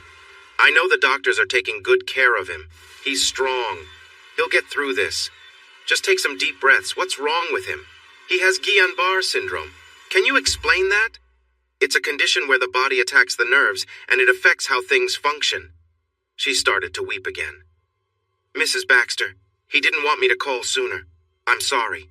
He thought he would be okay, but he needs you. I need you. Can you come right away? You can stay with us, and I can pick you up from the airport. Please." Maggie pondered what Zoe had said. A lot more was happening than her son had told her. It made sense that they had been living together before getting engaged. But this girl was struggling. She seemed really upset. Noel would never act like that. "I will check the flights and take the next one. I will keep you updated. Thanks for looking after him. And congratulations. I'm happy for both of you." But she wasn't. Maybe it was just the worry of seeing someone she loved getting sick, but she called another number. "Noel, Jonah has something called Guillain-Barré syndrome. He's having trouble moving and they put him on a breathing machine." She heard a quick gasp, then a more calm voice. "Guillain-Barré syndrome? Yes, that's it. Tell me everything. I'm flying to Colorado as soon as I can find a flight." "I just had a patient with that condition when I was moved to the rehab unit. I know some about it. I need to ask you a few questions, and if you don't know, that's okay. Then we can talk more. The good news is that most people his age recover well, so take a deep breath and relax a little. Now, what do you know?" "Mrs. B, the main point is that he should be okay. There are 4 main factors that sometimes make recovery a bit longer. It doesn't mean he is in danger, so don't worry about that. But these factors might make getting better take some time. They are age, how quickly it started, needing a ventilator within a week, and a history of diarrhea. He has 3 of those. So what does that mean for Jonah, Noel? It means it might take him a while to recover. But he will get better, Mrs. B. He's strong and never gives up. It will just involve a lot of therapy. He's used to working out, so it should be manageable, and we can support him through it." Even though she knew it might take 6 months to a year, or more. Better not to say everything. Also, it's a tricky illness, so he might improve really quickly. "You said we, Noel." Maggie heard a sigh. "My mistake. I meant you and the girl in the pictures, along with all the therapists who will help him. I would probably just get in the way, but please keep me updated." The next afternoon, Maggie arrived in Colorado and looked around for Zoe. There she was. She looked taller than expected and seemed very nervous. "Zoe? Maggie." She hugged her tightly. "I'm so glad you're here. It's so hard seeing him just lying there in bed, not moving. He's usually so strong and full of life, and now—" She leaned on Maggie and started to cry. There, Zoe. I spoke with Noel. I did a lot of reading, and patients his age usually recover well. Here's a tissue. Let's go to the carousel to find my bag, then we can head to the hospital. Does that sound good?" "Sure." Zoe held on to Maggie's arm. They found the bag and made their way to the hospital. Zoe cried a little during the drive, tapping her fingers nervously on the steering wheel. Maggie tried to keep talking to help ease Zoe's nerves. "Where did you meet? How long have you been together? How's school? When does class start again?" Nothing seemed to help. Maggie hoped Zoe was just anxious about meeting her future mother-in-law, but she wasn't sure. Zoe reminded her of a skittish horse, ready to run at any noise. Maggie thought of how confident and calm Noel had been when she came over after the fire, and how Maria had described their first meeting. She felt Jonah was making a poor choice, but there was nothing she could do. Her focus needed to be on getting her son better, and she needed to keep Zoe from getting overwhelmed. "Okay, Maggie, he's in there. Just be prepared. He has a lot of tubes and wires, and they are keeping him asleep while the breathing tube is in place. Well, they wake him up each morning to see if he can breathe by himself. He wasn't able to do that this morning." Ariel turned to hug Maggie again. "Thanks for being here, Maggie. I think this will help us both." Maggie stepped into the room, holding her breath. It wasn't as bad as she had imagined. "Oh, hi, you must be Mrs. Baxter, Jonah's mom." "Maggie." "Nice to meet you, Maggie. I'm Ariel, his nurse for the day. Everything looks great, no irregular heartbeats. The feeding tube is in the right place, and he's doing well. Your son looks very strong. Do you have any questions?" "Not really. I have a friend in medicine who helped me understand what to expect. We're basically in a waiting phase, right? Hopefully just a few more days on the breathing machine, then some signs of improvement, but we're not sure how long it will take." "Your friend is correct. Here, please wash your hands with that gel on the wall, and then you can touch him. We're keeping him asleep, but feel free to talk to him and touch him. Just be careful of the tubes and wires." She laughed, and Maggie smiled. Zoe looked like she might run out of the room. Before going to her son, Maggie turned and hugged Zoe. "It's going to be all right, Zoe. He's strong. We just need to be patient. It may take longer than we want, right, Ariel?" Ariel nodded. "Why don't I sit with him for a bit and you go out to relax? You look a bit tired." "Yeah, that sounds good. I'll be back in a few hours. Is that okay?" "Of course, Zoe. Whatever works for you. Take all the time you need. Grab a bite to eat, and maybe you can show me your apartment later." "Sure," she replied, hugging Maggie as tears threatened to fall. "That would be nice. Thanks for being here." She walked out. "Maggie, I don't know that girl very well, but I think she's struggling more than your son. She's so nervous and restless, it's overwhelming. She can't seem to relax. She works as an EMT, so she should be able to cope. But I guess everyone handles stress differently." "This is your son's 7th day in the ICU and his 2nd day using a ventilator, but she seems worse than before. Your son is actually doing okay, Maggie. His tests and everything look good. It's going to take some time for him to get better, maybe even a year, but he will improve. He'll need a lot of therapy, but I'm worried about her. She might need some help too. Can you be patient with her?" Maggie smiled. Someone else had said deal before. "Deal. If she's going to be my future daughter-in-law, so, Ariel, how long have you been doing this?" By the end of her 2nd day in Colorado, Maggie realized 2 things. First, Zoe was driving her crazy. She was so anxious that Maggie spent all her time looking after her and not enough time with her son. Second, this was not the right girl for Jonah. She could only see trouble ahead if he married her. Jonah would never want to leave her, but he might not find happiness either. Determined to act, she picked up her phone and called. "Noel? Hi, how are you?" "Great. I had the day off and helped Henry at the store. Mrs. Fernandez came in to buy a big chocolate cake for her son's party. Then I did some baking for tomorrow. How's Jonah? You sound stressed." "Noel, I need you to come here as soon as you can. Jonah is doing all right, but I really need you. We need family. We need your support. I hate to ask, but of course I told you before I'm here for you. I'll call work, take some time off, pack, and head out." "No, honey, you should fly. It's too far to drive." "I may need the car, though, especially if we're here for a while. Honestly, I could get there faster by driving than waiting for a flight." "Check the flight options first, okay? By the way, before you leave, stop by my house. In my left desk drawer, there's a debit card. Bring it for me, please. Be careful, Noel, and thank you." Her voice shook, and Noel could hear she was crying. "Thank you for always being there.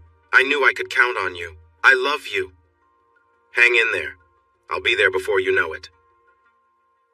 A day and a half later, she walked into the ICU. It was 7 a.m. too early for Mrs. B to be there, and the nurses were busy in another room. Noel noticed the drawn curtains and the code card outside the door. She understood that meant someone was not well, and several nurses would be busy for a while. As she entered the room, she squirted some antiseptic foam on her hands and rubbed it in while taking in the scene. She heard the familiar sounds of medical machines. His vital signs looked good, with a steady heart rate and healthy oxygen levels, but his muscles were not functioning. The smell in the room was not good. She realized he needed a change. She noticed he was receiving nutrition through a thin tube in his nose, and she watched as the pump moved the nourishing fluid from the bag above. She adjusted the sheet. The situation was not pleasant. He was in a mess, and she couldn't leave him that way, so she decided to help him. She lowered the covers and looked closely. Her eyes caught a heart-shaped mark on his chest. Memories flooded back, and she felt tears welling up, but she focused on her task. She carefully rolled him onto his side. He was heavy, and usually it took two people. She had to move slowly to avoid tangling the tubes and wires. Some nurses called the setup malignant spaghetti, which made her chuckle as she remembered how frustrating it was when she first arrived in the ICU. Putting on gloves, she wiped him down, cleaned with a washcloth, and placed a new mattress pad underneath. She was relieved that he had not made a bigger mess. After drying him off, she managed to slide a new pad under him, then rolled him back onto his back. She tidied everything up, ensuring he was comfortable and clean before returning to her chart review. Picking up a stethoscope, she checked his heart, lungs, and abdomen. Everything seemed fine, but when she looked at the bedside chart, her brow furrowed. There had been no urine output for 8 hours, and the collection bag was empty. She peeked under the covers to check the catheter, which was in place and not leaking. Suddenly, a voice broke the silence. "Who are you sneaking around in my space, making yourself at home?" The staff member noticed the dirty linens in the bag. "And who decided to tend to my patient?" "I'm sorry, I'm Noel. Mrs. Baxter asked me to come, and I noticed the code card during shift change." "Thank you. How did you manage it with this big fellow?" She smiled and wiped her forehead. "It was a challenge. I think I'm still sweating a bit." The three of them chuckled. "Well, I'm Ariel, and this is Cody. So what's your role here?" "I'm a family friend, I suppose. It's, complicated like in the movies." "I don't like complicated, Noel." "I get it, and I promise I won't make things difficult. I'm here because Mrs. Baxter sounded like she needed some help." Her eyes shifted to Jonah, and she blinked back tears. "So I came. You're not going to break down on me like that other girl, are you? What a mess." "Definitely not, Ariel. I promise I'll stay out of the way. Just one thing, though." Ariel gave her a sharp look. "I noticed that there hasn't been any urine output for about 8 hours and the bag is empty. His stomach feels quite firm, so unless you drained it and forgot to write it down, I'm sorry, I shouldn't have just barged in here." Ariel glanced at Cody. "Oh, Cody, we have a new player in town. Not quite old enough to be a doctor. A medical student? No, too humble for that. And I can tell you haven't done any, messy tasks. You must be a nurse. My biggest fear. What do you think, Cody?" He nodded. Noel laughed. "Nurse, yes. Fear, I hope not. I'll keep to myself and focus on Mrs. Baxter. I still haven't met Zoe. You're in for a treat. If you can help that poor girl, I'll be grateful forever. You're right. He needs some attention. Lazy Bones over here got caught helping with someone else and handed it off to me." Almost in sync, Noel and Ariel said, "Always pass it to the day shift." They both laughed while Cody shook his head and rolled his eyes. Ariel gently touched Noel's arm. "It's good to have you here, but you look a bit rough and could use some freshening up." "I just drove from North Carolina. I only got a couple of quick naps in the car. Is there somewhere I can clean up a bit before the others arrive?" "I've got just the place. There's a nurse's locker room in the basement." Together they said, "Of course," and laughed. "Wow, I might have to rethink my opinion of Southerners. Maggie seems nice too. Here's my badge to get into the locker room. There's a shower and," she whispered, "some scrubs you can wear. And make sure you grab some breakfast and a big cup of coffee. Oh, and bring me one too." She winked. "You'll need it. Just saying. See you in a bit. The dynamic duo should be here around 9. "Thanks. So, Cody, it looks like you haven't harmed any of my patients, which is great. Any big plans for today?" At 9, Noel sat in the waiting room sipping her second cup of coffee. It wasn't bad, just the kind she was used to. She was working on her course materials. Never waste a moment, she reminded herself with a smile, her inner voice keeping her focused. Make today so wonderful that yesterday is jealous. That was her motto. It might be tough, but she was determined to try, just like every day. Noel, I'm so glad you made it. How was your trip? They hugged each other tightly, both feeling emotional as the joy of being together was overshadowed by the seriousness of their situation. I drove, Mrs. B. It would have taken days to fly. Really? But that's over 1,800 miles. How did you do that in about 30 hours? Were you speeding? Not by much, maybe just a little over. I figured out a way to make it work and, a long way to go in a short time or something like that. Hi, you must be Zoe. I'm Noel. She shook Noel's hand. Nice to meet you. Wait, you're not the Noel, are you? Surprise and anger flashed in her eyes. What are you doing here? Haven't you done enough? Why would you come now when he's so unwell? Before Noel could speak, Maggie said, Because I need her here. I asked her to come. Zoe turned her furious gaze to Maggie. Why? You know how he feels about her? He talks about her all the time. Maggie stood firm. Because she's part of my family and I need her support. That's just wrong, she shot back, looking at Noel. You'd better not hurt him again. Tears filled Noel's eyes, but she held her head high. I would never hurt him. I'll be keeping an eye on you. Come on, Maggie, let's check on him. As they left, Maggie touched Noel's arm, shrugged, and mouthed, Thanks for coming. We'll talk later. Hey, I met your friend. She seems nice. Made sure I was following all the rules, Noel said with a light laugh, but saw that Zoe did not look pleased. Oh, this is complicated. It's great to have her here. She's very sharp and graduated near the top of her nursing class. Just missed being first by a tiny bit. That really upset her. She's out there getting her BSN now. Wow, you really like to brag about her, don't you? Well, Jonah is doing okay. We're letting him wake up a bit from the ventilator. It's something we do every day. I hope he can start using his muscles more and breathe on his own. He's awake now, so you can talk to him, but remember, he can't talk back. Maggie gently encouraged Zoe to move closer. Hi, big guy. She bent down and kissed his cheek, stroking his face as tears fell onto it. They say you're doing great. Soon you'll be breathing on your own, and then we'll help you get better. She started to tremble and let go of his hand, adding softly, I love you, Jonah. Please get better for me, for us. Oh, I need to go. Maggie took her turn beside him. Good morning, Jonah. Do you need anything? She noticed him shake his head slightly. Oh, Jonah, you moved your head. You really did. Ariel, did you see that? Yes. It looks like we're making some progress. Your dad wanted to come, but we couldn't just close the shop. The challenges of running your own business. I talked to him last night and filled him in on everything. He misses you and hopes you're doing well. He asked me to tell you he loves you. Once you're feeling a bit better, maybe we can have a video call. I think it's called FaceTime. Maggie, if you want, Noel can come in. Jonah's eyes flew open and he gave his mother an upset look, shaking his head. This movement made his breathing tube shift, causing him to cough. His initial surprise quickly turned to frustration. Take it easy, Jonah. I'll explain everything once your tube is out. He tried to ask why with his lips, shaking his head again. His coughing triggered alarms. I should go, Ariel. I love you, Jonah. We'll talk soon. I'm sorry, Ariel. Let me guess. It's complicated. She nodded.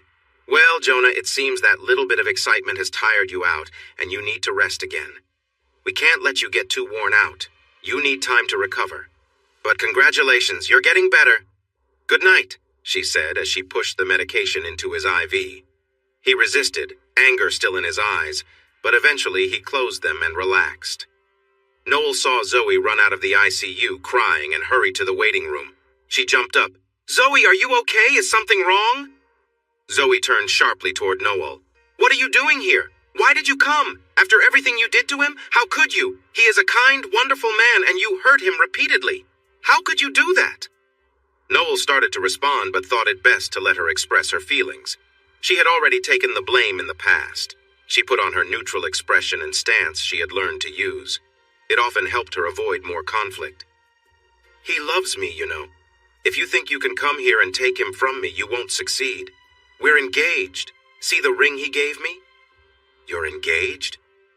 The words pierced Zoe's heart like a sharp object, much deeper than any hurt she had experienced before. Don't act like you didn't know. I don't know what your plan is, but it won't work. He'll get better and we'll get married and travel and have adventures, just like we've talked about. Her anger faded as she started to tremble, her lips shaking. But first, he has to get better. Oh God, what if he doesn't recover? He looks so terrible. He couldn't move or do anything. He was always so strong, so sure of himself, my support. She felt overwhelmed. Her shoulders drooped, and she seemed to fold in on herself. With her hands on her face, she began to cry, unable to say anything more. Noel came closer and wrapped his arms around her. Zoe tried to pull away but felt trapped. She struck his arms lightly with her fists. How could you hurt him? How could you do something cruel to such a good person?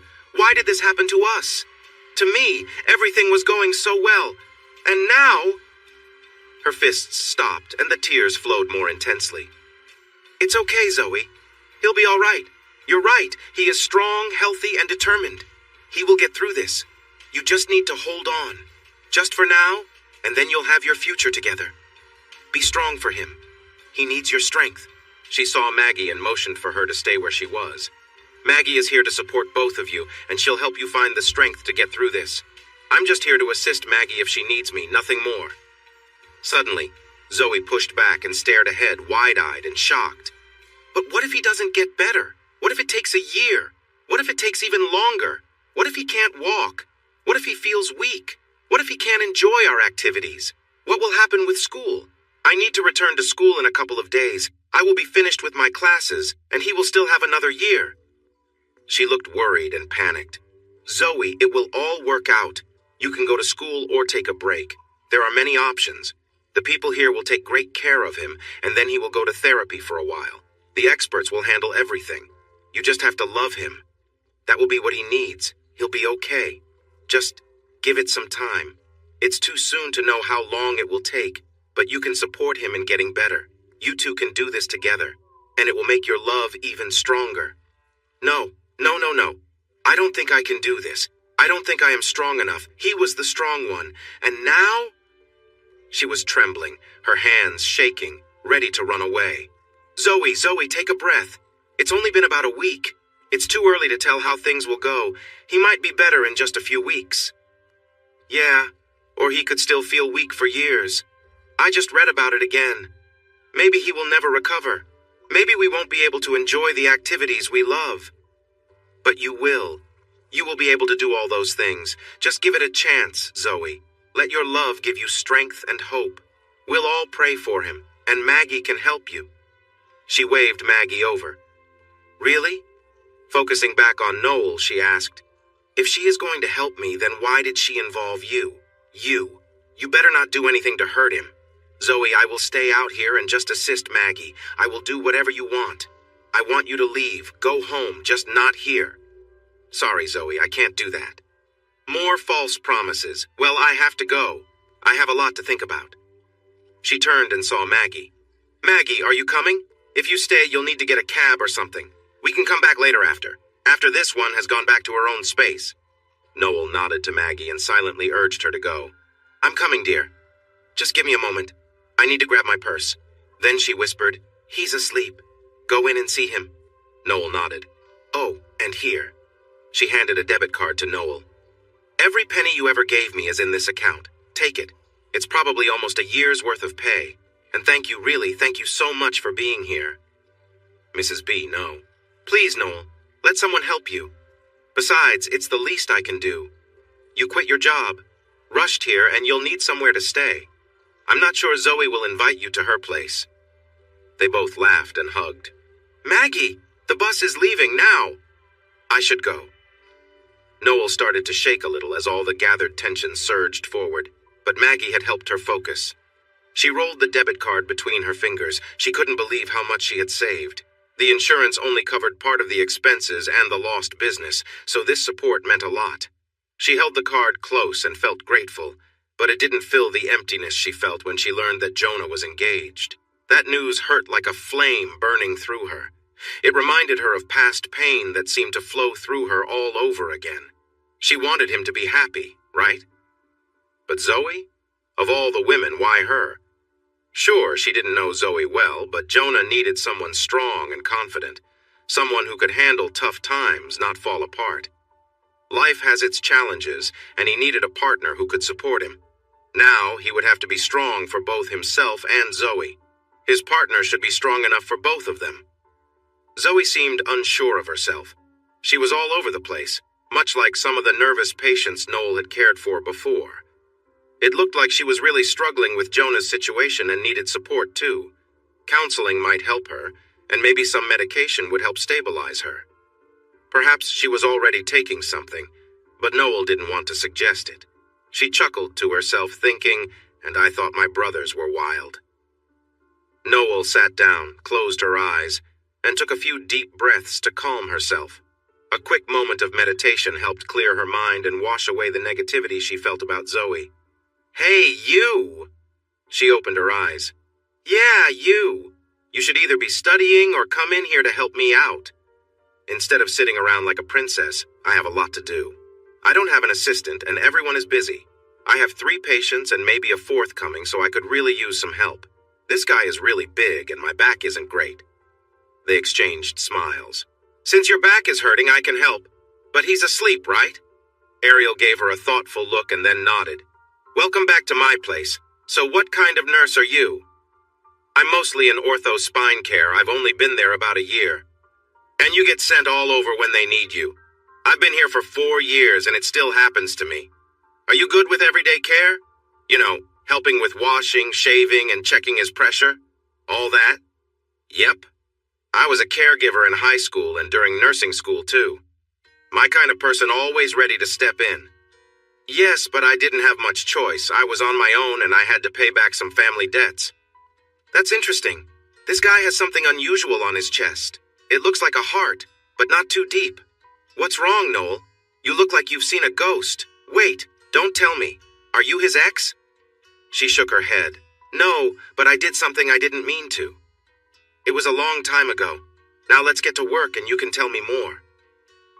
As they cleaned him up, Noel began recounting the night when she was 15. Ariel laughed. "Wow, Noel, you were young and naive. At least you didn't hurt him badly." "It gets worse. I was so upset that my brothers went out and confronted him. When I saw him again, I felt terrible. There's more to the story, but that's when he started growing." "Well then, how about you finish up here, check everything, while I check on my other patient next door. Can you change his sheets too?" She nodded. "And then can you do some range of motion exercises for his joints? Top to bottom. I've done a bit, but with 3 patients, it can be tough. Is that okay?" "That's better than just waiting around. I'll get you lunch later. And don't forget to reposition him every hour, even if the new beds say it's not needed. Better safe than sorry, right? Got it?" She started at the top. She moved his neck gently without touching the tube. Shoulders, elbows, wrists, and each finger. She bent them all the way, then straightened completely, ensuring a full range of motion. Then she moved to his legs and stretched all the joints to keep them from getting stiff. She noticed he was already tight. He'll need this for a long time, she thought, maybe for months or longer. She didn't want to think about that. It didn't matter. She was certain he wouldn't let her anywhere near him when he woke up. All right, let's eat lunch. It's on me. Now tell me the rest of the story. And don't give me that "it's complicated" stuff. They enjoyed lunch and kept talking into the afternoon. So you still care about this guy? His mom feels like a mom to you. He dislikes you, but he doesn't know you spend time with his mom, and now you're here to help him and his fiancée. Wow, Noel! No one could have imagined this. Maggie was right. It is complicated. First off, why aren't you all mixed up like that other girl? Man, she's a mess. She makes me anxious just being around her. I don't like that feeling. Me too. I often feel like telling her to calm down, but she dislikes me as well, so I'd probably just make things worse.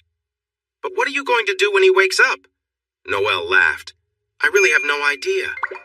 I know this is a strange thing to hope for, but I wish I could be here when they take that tube out, and he talks to his mom for the first time. Wow, like a scene from a movie. 2 days later, Noelle arrived early to help with Jonah's care. I think today is the day the doctor is going to take him off the machine, Noelle, but he still can't cough well, so we have to clear his throat often, meaning he'll need a tracheostomy. Better safe than sorry. We don't want pneumonia. I'm waking him up now so the ENT doctor can speak to him before doing it. Maybe you can go out and talk to his mom and Zoe about what's happening, and I'll come out when we're finished. Sound good? She saluted playfully. Sure, I'm on it, Captain. Get going, you wise guy. Maggie, Zoe, you're all set. You can come back now, and guess what? He can talk to you. As they entered, Jonah turned his eyes toward the door and slowly shifted his head in that direction. Hello, beautiful. Sorry I messed up our celebration. This isn't what I had planned at all. Oh, Jonah, you can talk. I've been so scared and worried. I care about you so much. Please get better, and the sooner the better. I'm trying, but it depends on my nerves. I've been dreaming about holding you. Are you thinking about me in a special way, Baxter? Why, yes, I am, miss. Is that wrong? No, it's lovely. Zoe leaned forward and hugged him, but it wasn't with her usual warmth or enthusiasm. She was unsure. It's okay, Zoe. I'm not fragile and I don't have anything contagious. I know. It's just that, well, it doesn't matter. Your mom has been amazing. She's been supporting me in so many ways. Oh, it's just so nice to hear you talk. It's been 8 days. 8 long days. Have you tried moving your hands or feet at all? Maggie watched them interact. It was clear her son was deeply attached, but each day Zoe seemed to pull back a little. Not good, but maybe it was. There was no way she could imagine her son being with this girl for a long time, and she didn't want him to have any kids. Jonah always said he wanted 3 or 4. What was he thinking? It was a common mistake people made. They thought after getting married, their partner would change. They expected the annoying habits, the messiness, the partying, and constant hanging out with friends to go away. They never did. In fact, it often got worse after marriage. She knew her son would never ask for a divorce. He would stick with a bad marriage no matter what. It was foolish. But she would make his life difficult until he found a way out. She believed he would leave someday. She had seen it happen before. If only he could give Noel a real chance. Now there was a girl who could brighten his life. She was anxious about the upcoming talk. She hoped she could explain herself and help him see her point of view. It wasn't going to be easy. Patience. Just let it flow like Noel. Yes, all the time, but no luck yet. I will get there. Zoe, are you going back to school? I don't know. Look at me. You need to go. I could be busy for a long time. A long time? No way. Don't say that. She began to cry. Zoe, I'm not planning it, but I haven't had any luck yet. But it hurts every time I see you like this. I need your strength and your support. I will still be strong for you. As for the support part, you'll need to manage that. Just like you being in charge, he said with a teasing look. Oh, Jonah, my poor dear Jonah. She kissed him gently and gave him a brief hug. Are you really sure about school? Absolutely. It doesn't make sense for you to just be here all day. You'll do exciting things and share them with me, making me feel involved. But I might be away for days sometimes. That's all right. I'll just be here watching shows or listening to audiobooks. I'll be pretty boring company anyway. I can't use my tablet or anything. Maybe I can find some cool tools like Stephen Hawking had. Please do it for me. If you're really sure. I'm sure. Now one more kiss, then let me talk to my mom. Alone. Maggie took a deep breath. Hi, Jonah. It's nice to hear your voice again. Anger was clear in his tone. Enough with the small talk, Mom. What is going on? Why did you invite Noel here after everything that's happened? Why? It's a long story.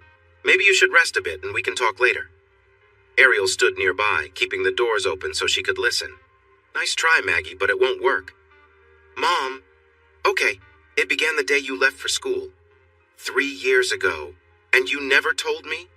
It just never felt like the right moment. And then too much time went by. Anyway, the day you left for school, a young girl knocked on my door. That's quite a story, Mom. So she's like a daughter to you or something? You invited her here to help you? And you think I'd let her take care of me? Is she tricking you, using your money or credit cards? No, not at all. She gives your dad and me part of her paycheck every other week. She hasn't missed a single one in 3 years. She lives in a tough place and eats poorly just to pay us back for what her family did. So you paid her to come here? No, I called her and said I needed help. She quit her job that day and drove here. She drove for 30 hours straight, just because I asked. That's who she is, Jonah. She never wanted to hurt you or us. The stories she tells about growing up with her older brothers and dad? Honestly, she should have turned out very different. But she's kind, friendly, and confident. She graduated second in her class, missing first place by just 2 points. Ariel and Cody both like her and trust her. She's already been helping with your care, and we both know it's unlikely you'll be walking again next week, right? You'll be bedridden soon. Physical and occupational therapy will visit for an hour each day. But if you want to get better quickly, you'll need Noel to assist you all day, every day. What happens then, Jonah? A nursing home until you can handle more activities each day and then move to a rehab center? Our insurance will only cover that for about 30 days. Then what? We will do what we must to pay, but no one will take care of you like Noel will. I promise. I need her to help care for you so I can go back to help your dad. I don't trust anyone else. Your dad says he's fine, but you know he isn't. She wanted to say that Noel could bring him home so they could all care for him, but he would never leave Zoe. Saying it would just upset him. Wow, Mom, I could never have imagined something like this. But you've really worn me out. I can't think about it anymore. I need to sleep. I understand. I love you, son. Please think about what I've said. But I have Zoe. Yes, you do. And it's clear she loves you and you love her.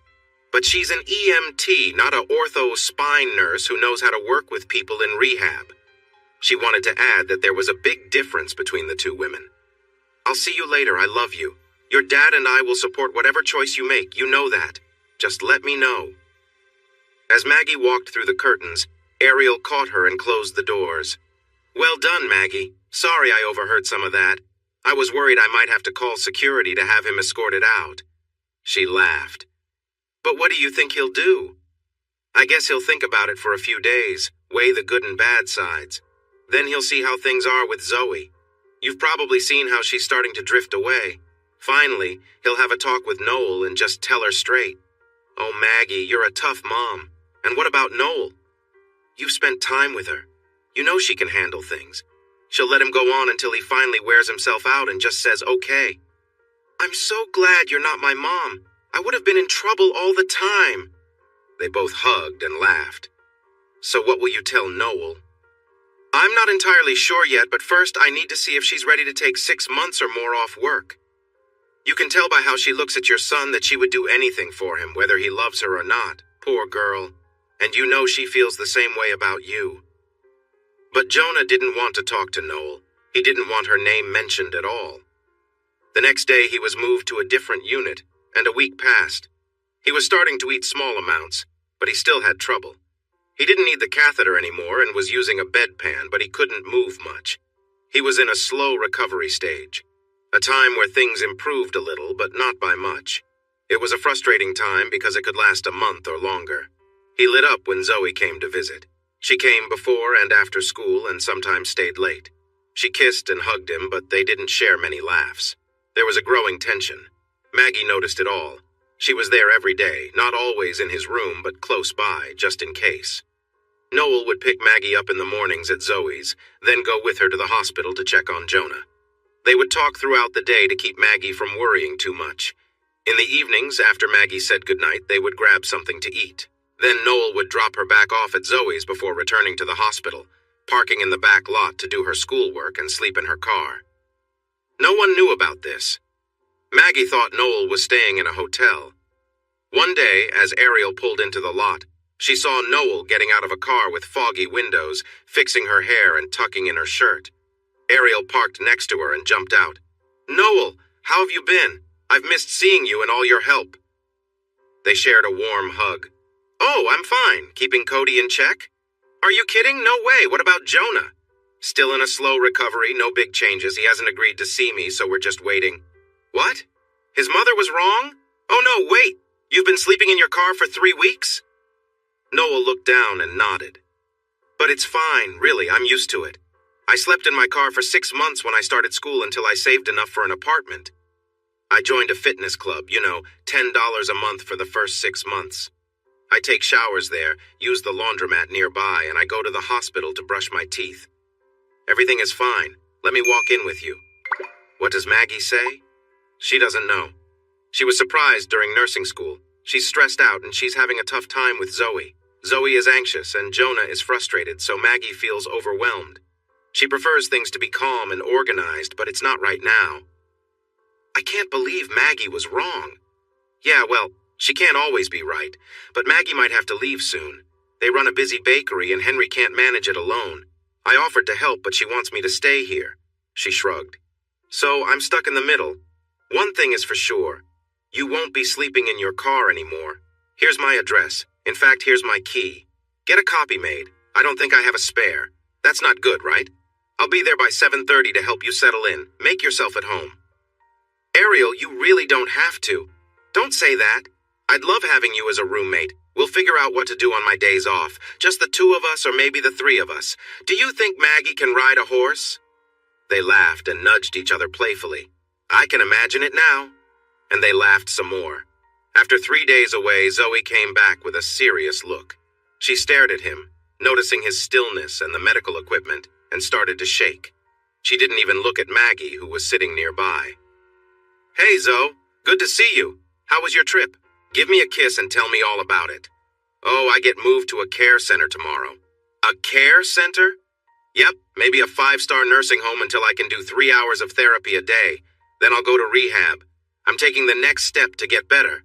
Zoe, are you okay? She stood frozen and looked at him. Her face turned red and tears began to fall. She was trembling and seemed to shrink. I can't. Jonah, I just can't do this anymore. It tears me apart every time I see you, and now you're going to a nursing home? She took a step back. I want to be strong. I've tried, but I can't.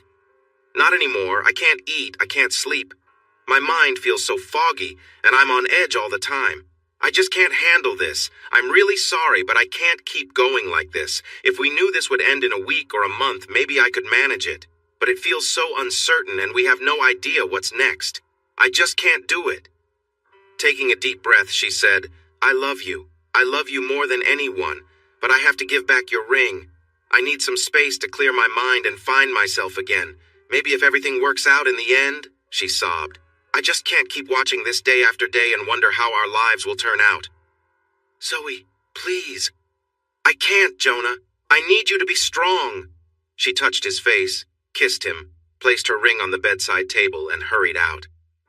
There was silence. For a whole minute. It felt like an hour. Maggie spoke softly. Oh, son, I'm so sorry. I know how much you cared for her, maybe.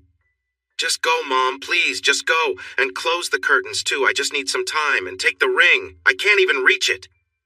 Maggie shut the curtains, turned off the light, and closed the door. She found his nurse and shared the news, then headed to the waiting room. Noel noticed her expression and rushed over. Mrs. B, are you all right? What happened? Zoe just ended the engagement and gave him back the ring. Oh, no, that's terrible. What will we do? And we need to find you a place to stay. I assume you won't stay with Zoe. No, but I need to check on her. She's hurting too. I think she's really aware of her situation now. Let's go see her, but you wait in the car. Sounds good. They drove the short distance to the apartment that Zoe and Jonah shared. Maggie walked to the door and knocked. No reply. She knocked again, and Zoe slowly opened the door. Maggie, what do you want? I wanted to see how you are. Why? I just hurt your son. Yes, you did. But you are hurting too. I could see how much you cared for him and how hard it was for you. Without waiting for an answer, she stepped in and hugged Zoe. Oh, Maggie, Zoe cried on her shoulder. It just hurts so much. I don't know what I'll do without him, but it's harder to see him like this, to wonder what his life will be like, what our lives could have been. All our dreams seem to be slipping away. But he can't even lift his arms. I'm falling apart. I don't think I could handle it for long. I'm sorry, Maggie. I know you must hate me and think I'm weak, but no, dear.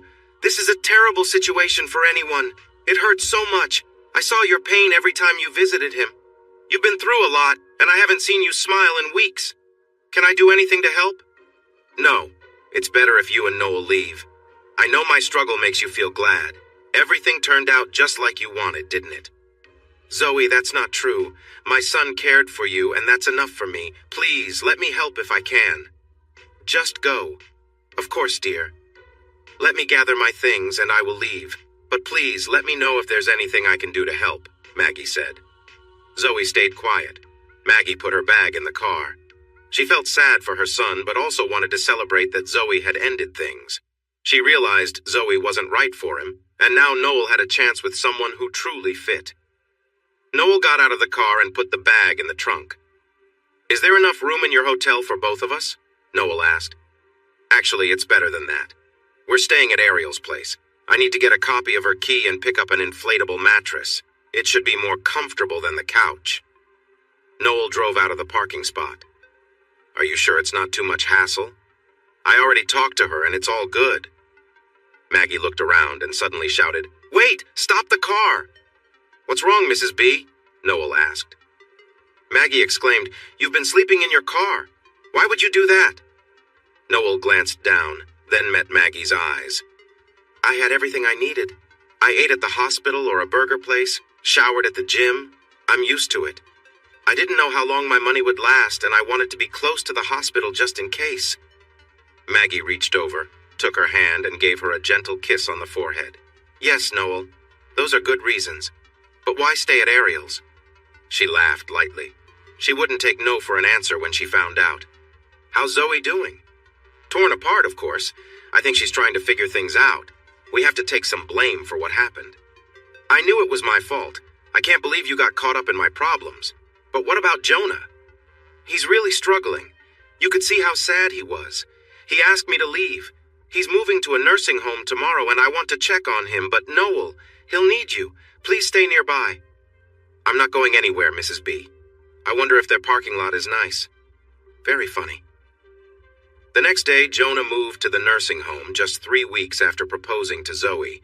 He would have preferred to go to rehab, but he was awake and aware, yet unable to move much, so there wasn't much he could gain from rehab. The transfer went smoothly, and the staff began their assessments and created a plan for him. Nurses, therapists, dietitians, and social workers each looked at his needs and made a plan for his time there. But Jonah didn't care about any of that. He only felt a deep sense of loss and emptiness. He wished the world would just go away and leave him alone. He had been very happy. He loved his girlfriend, his school, and the place where he lived, and everything seemed good. But now, the girl he thought he could count on had left when he needed her the most. His family was working with someone who had made his high school life difficult, and he felt completely helpless. From feeling strong and independent, he had become lost and needing help. Why was this happening to him?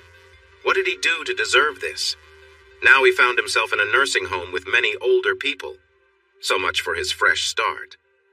On the second day, bright sunlight burst into the room as a young nurse named Nancy came in. It was summer, and he guessed it was around 7 in the morning. "Good morning. I'm Nancy, your nurse. I'm here to help you. You made quite an impression yesterday. We'll be taking care of you until you're ready for the next step." She adjusted his position in bed, moving him up slightly. "Wow, I'm really struggling here. But let's try to sit you up a bit more so I can feed you some scrambled eggs and toast. The kitchen wants us to start with soft food and see how you handle it. My goal is to help you eat without any issues. Sound good? But no throwing up allowed. I really dislike that. So let's get started." He didn't say anything but managed a small smile. "You've got some charm. You really should smile more. But don't think you can flirt with me. I'm happily married with 2 adorable daughters, but I bet there's an interesting story behind that smile of yours. All right, open your mouth. Here comes the first bite." She watched him as he chewed and swallowed. "Well done. We have our first success." She took a step back, noticing how he reacted. "Sorry if I'm too far away. I told you about my experiences in feeling sick. It was a relief that my little girls didn't throw up. They probably knew I would leave them somewhere safe if they did." Stepping back to the bed. "So, how were those eggs? Come on, Jonah, if you can eat, you can talk. Please tell me your thoughts." "They were very good. Thanks." And he speaks, ladies and gentlemen. One small step for man, one giant step for mankind. Or something like that. How do you like your coffee? I might not remember, but I could pour it in your feeding tube, she chuckled. But it tastes better when you drink it. Honestly, I rarely use a straw. So did you have enough to eat? Yes, it was great. Thanks. I'll let our cooks know you liked it. They are very skilled, even if they have their quirks. Let's get you cleaned up. There are a couple of ladies waiting to see you soon. They are not pleased with your fancy hospital. No hints, please. You'll recognize them when they arrive. Okay, I'll tell you. You got it out of me. Haley is from physical therapy, and Joss, also called Jocelyn, is from occupational therapy. They'll be here around 9. Your mom said she'd stop by around 8. So, who's that woman with her? She seems impressive and friendly. I chatted with her for a bit. She knows her stuff. Oh, that's an intense look. Definitely not your sister. Looks like there's more to uncover here. Anyway, it's been enjoyable, but I have other tasks to do. Your joints are stiff and need some movement, but it's not as bad as I feared. Has someone been helping you? He looked at his mother. Anyway, you've got wrist drop and foot drop, which means you can't hold your hands and feet properly, so Joss will make some splints for you. You've got a lot of work ahead. It will take time to fix what's happened and to help you move again. Here's the issue. We aren't a rehabilitation center. I can only work with you for an hour a day, and Joss will probably be here for even less time, right? We just aren't equipped for someone like you, who is young and temporarily struggles with movement. If you show me, I can try some of the exercises. That would be wonderful, Mrs. Baxter. If we can focus on him, he'll progress quickly as his nerves heal and he starts to move again. We can't let him lose any more ground. I have about half an hour. I'll go over some exercises. Joss will return later to fit the splints and prepare a bag with a long tube that you can drink from whenever you want. She winked and whispered, "And we'll fill it with something special on Friday night. Just kidding. Sorry about that. And they say drinking from a straw makes it hit you faster. We'd need a proper study on that. Any volunteers?" She and Joss laughed and raised their hands. "Let's get started. Maggie, come over here. Don't worry, you won't break anything." "That's enough. I'm tired of your complaints. It's not my fault you can't do things for yourself. You're here because of your choices, and it's not my fault that things turned out this way. It's better to face it now than wait." "Mom, No, listen to me. I need to get back to the store. Your dad is working too hard. It's been almost 3 weeks. Don't say anything. There's a really good nurse who can help you properly. Let her help. If you want to get better, let her do her job. You don't have to talk to her if you don't want to. Jonah, she left her job the day I called. She was living in her car while you were in the hospital. Mom, you don't understand. She went through a lot too. She's not what you think. Just talk to her, okay? All right. Good." She pointed at him. "But I need you to hear this. I care about her a lot. She's like a daughter to me. She's been through things you can't imagine, things that would have broken you. The only one who can hurt her now is you. Don't do it. If you do, I won't forgive you. I won't forgive myself for pushing her into this. Got it?" "Wow, Mom. What has she done to you?" "Just don't worry. She's out hiking today. I told her to take some time for herself. I'll talk to her tonight. She'll probably come by tomorrow, then I'll head home." "Jonah, this is Noel. Noel, this is Jonah. I'm going to leave you two to get acquainted. Mrs. B, it'll be fine, Noel. He promised to behave. You've been here before." It felt even more uncomfortable for her to be alone with him. After everything, she was excited, but also anxious, filled with fears and doubts. "Mom says you're a nurse?" "Yes." "And you know how to help with this sort of recovery?" "Yes, somewhat. I work with patients who need rehab after injuries and those who have trouble moving." "Have you worked with Guillain-Barré patients?" "Only one for a few days, and then you when you were in the ICU. So you." He looked down at himself. She chuckled softly. "Yes, Jonah, I've seen you." She laughed again. "Boys, honestly, yours was pretty typical. Feeling better? Really? No, a normal body is just that, a normal body." He laughed this time. "And just so you know, I had to help you when you needed it. So I've seen that part too." His face turned red. "Oh, look, he's blushing. Jonah, sick people sometimes have accidents. Not much you can do about it. I'm a nurse, it's my job. And yes, you matter too." They both laughed. "So what do you think, Jonah? Why? Why are you helping me?" "Because I care about your family and I owe them a lot. Plus your mom asked me." "Is that all?" "That's all I'm saying. Take it or leave it." "I'll take it, I guess. Where do we start?" "First, have you eaten? Your breakfast tray is over there." He shook his head. "Let's start with that." "Good job, Jonah. You finished it all." Chris walked in just as she announced this. "He ate everything?" Noel nodded. Do you clean up unpleasant messes? Yes? Good, come with me down the hall. Just kidding. I really don't like it. It makes me feel sick. So, you'll be helping this big guy move a bit? Yep, exactly. Laughing. When will Haley see him? About 10 o'clock, I think. Can I work with him a bit before that? Sure, I'll close the door so the others don't hear him. Really? The two women exchanged amused glances. Oh, this guy is just too easy. Good luck with him, Noel. Let me know if you need help. Enough joking, Jonah? Yeah, at my expense. In a serious tone. Luke, let's start your training. Focus. Actually, let's adjust your gown a bit. The gown slipped down and she paused, her eyes glistening. You did that? Yes, I did. It was a tough time. Taking a deep breath. Let's see how far we can move your shoulder. Wow, it's tight. Just relax. Sorry, it's just something I always say. Jonah, Anyway, I'm going to push a bit and hold. It might feel a little uncomfortable, but shouldn't really hurt. Good, relax more and hold. Now let's rotate it this way and hold. Great. Now this way. You're doing wonderfully, Jonah. Let's take off the splint. Oh no, your wrist is stiff. It was getting better before. Well, before you were taken off the ventilator. The muscles underneath are stronger, so your wrist tends to droop. The splint helps, but we need to push a bit more. There we go. Let's get it closer to 90 degrees. Are you okay? Remember, pressure is fine. We don't want real pain. Now we've worked on both shoulders, elbows, wrists, and all your little finger joints. Next, we'll move on to your legs. And yes, I might see a bit more of you. How thoughtful. You're being careful. That's a good thing. She chuckled lightly. Let's put a towel here for your comfort, she said with a small laugh. All right, let's focus on your hips. Oh man, you're so strong. Let's take it slow. She positioned herself at the foot of the bed, carefully moving his legs to stretch them. Steady pressure little by little until his legs rested against his chest. She noticed Jonah glancing at her, and for a moment it made her blush. Normally she wouldn't even notice something like that, but this was different. It was Jonah. Okay, let's take a break, she said, stepping back. We'll focus on one thing at a time. Just then, Haley walked in. Hi, Haley, right? Noel greeted her. Haley nodded. I'm Noel. I've been helping out a bit here with Jonah. Hope that's okay. Maybe I can watch what you do and follow your lead throughout the day? That sounds great, Haley said. Let's start with his shoulder. It's been really stiff. Wow. Did you do this, Noel?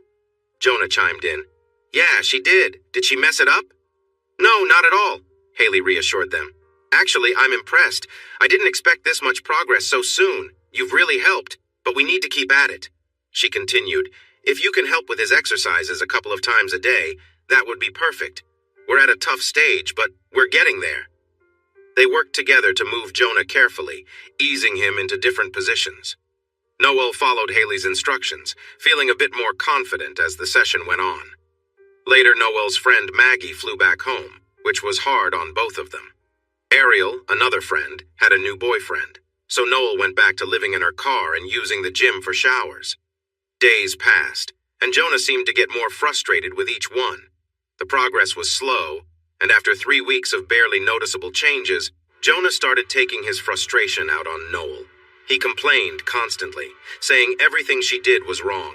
She wasn't stretching his muscles right, breakfast wasn't good, nothing was ever enough. One morning, after another round of complaints, Noel's frustration boiled over. Enough! She shouted, surprising even herself. Jonah stared at her, eyes wide. I've been giving up everything to help you. I quit my job, I'm living out of my car, and I'm doing everything I can, and all you do is criticize me. I've had it. I do everything for you, you know. You're just like my family. I'm back to being Cinderella, but honestly, you treat me even worse. As long as I took care of everything, they never complained. But you give me a hard time every single day, so forget you. You're officially worse than my difficult brothers. Congratulations. And stop smiling at me. Yeah, this is really funny. I'm taking the day off. I'm going hiking, or maybe I'll just find a quiet place and lay down. What kind of town doesn't have a train track? Maybe I'll find a bus. I don't know. See you tomorrow. And again, congratulations. You made me curse like my dad always said I did. I don't usually swear. Dang it. See you tomorrow and stop smiling. This is not funny. I should just punch you lightly. She grabbed her purse and hurried out of the building. Chris tried to catch her, but she was too fast. 4 hours later, she returned, and Chris watched her. Nice choice of words there. Never thought. And I'm frustrated with you, too. They both laughed, and Chris gave her a hug. You're sleeping in your car? I'm used to it. No big deal. She held her head high and went to take care of Jonah. Sorry, was all she said, and he nodded in response. They acted like nothing had happened. He was better, but still not well. She understood his frustration and anger. It was exhausting for her. By the end of the day, all she wanted was to curl up in her back seat and cry. She would call his family, put him on speaker, and leave the room. But she could hear him complaining about everything, especially her. Maggie would call her later, and she'd say everything was fine. No problems. Getting along great. But Maggie knew this was tearing her apart and pleaded with her to hang in there a little longer. 3 days later, Noel finished feeding him lunch, cleaning him up, and changing his sheets. She had helped the physical therapist get him into a chair. He was making progress. His tubes were out, and she thought he'd be happy about it. But he seemed neither happy nor sad. The anger had worn her out, and she asked Chris to help her get him back into bed. Chris touched her arm and silently asked, Are you okay? Can I help? I'm fine. No problem. Jonah was sleeping, worn out from his therapy. She sat by his bed, tired in body and mind. She rested her head on the bed, pulled the covers closer, and cried softly. Lord, I know I usually pray only when I need something or want help, and I know that's not right. I should be thankful for all the good things in my life. My 2 families, my job, if I ever get back to it, all of it. I don't really know who you are, but I think you hear me. I hope you do. I need a favor. Please. I need you to help Jonah get better. Make him strong again, like in the story where the whale frees someone. He wants to do so many things, but I feel tired. I feel like I'm not doing things right. I want to be strong and supportive, to do all the right things. She tapped her fist lightly on the bed with each word. You've helped me be brave and face everything. I am brave, except when he talks to me that way.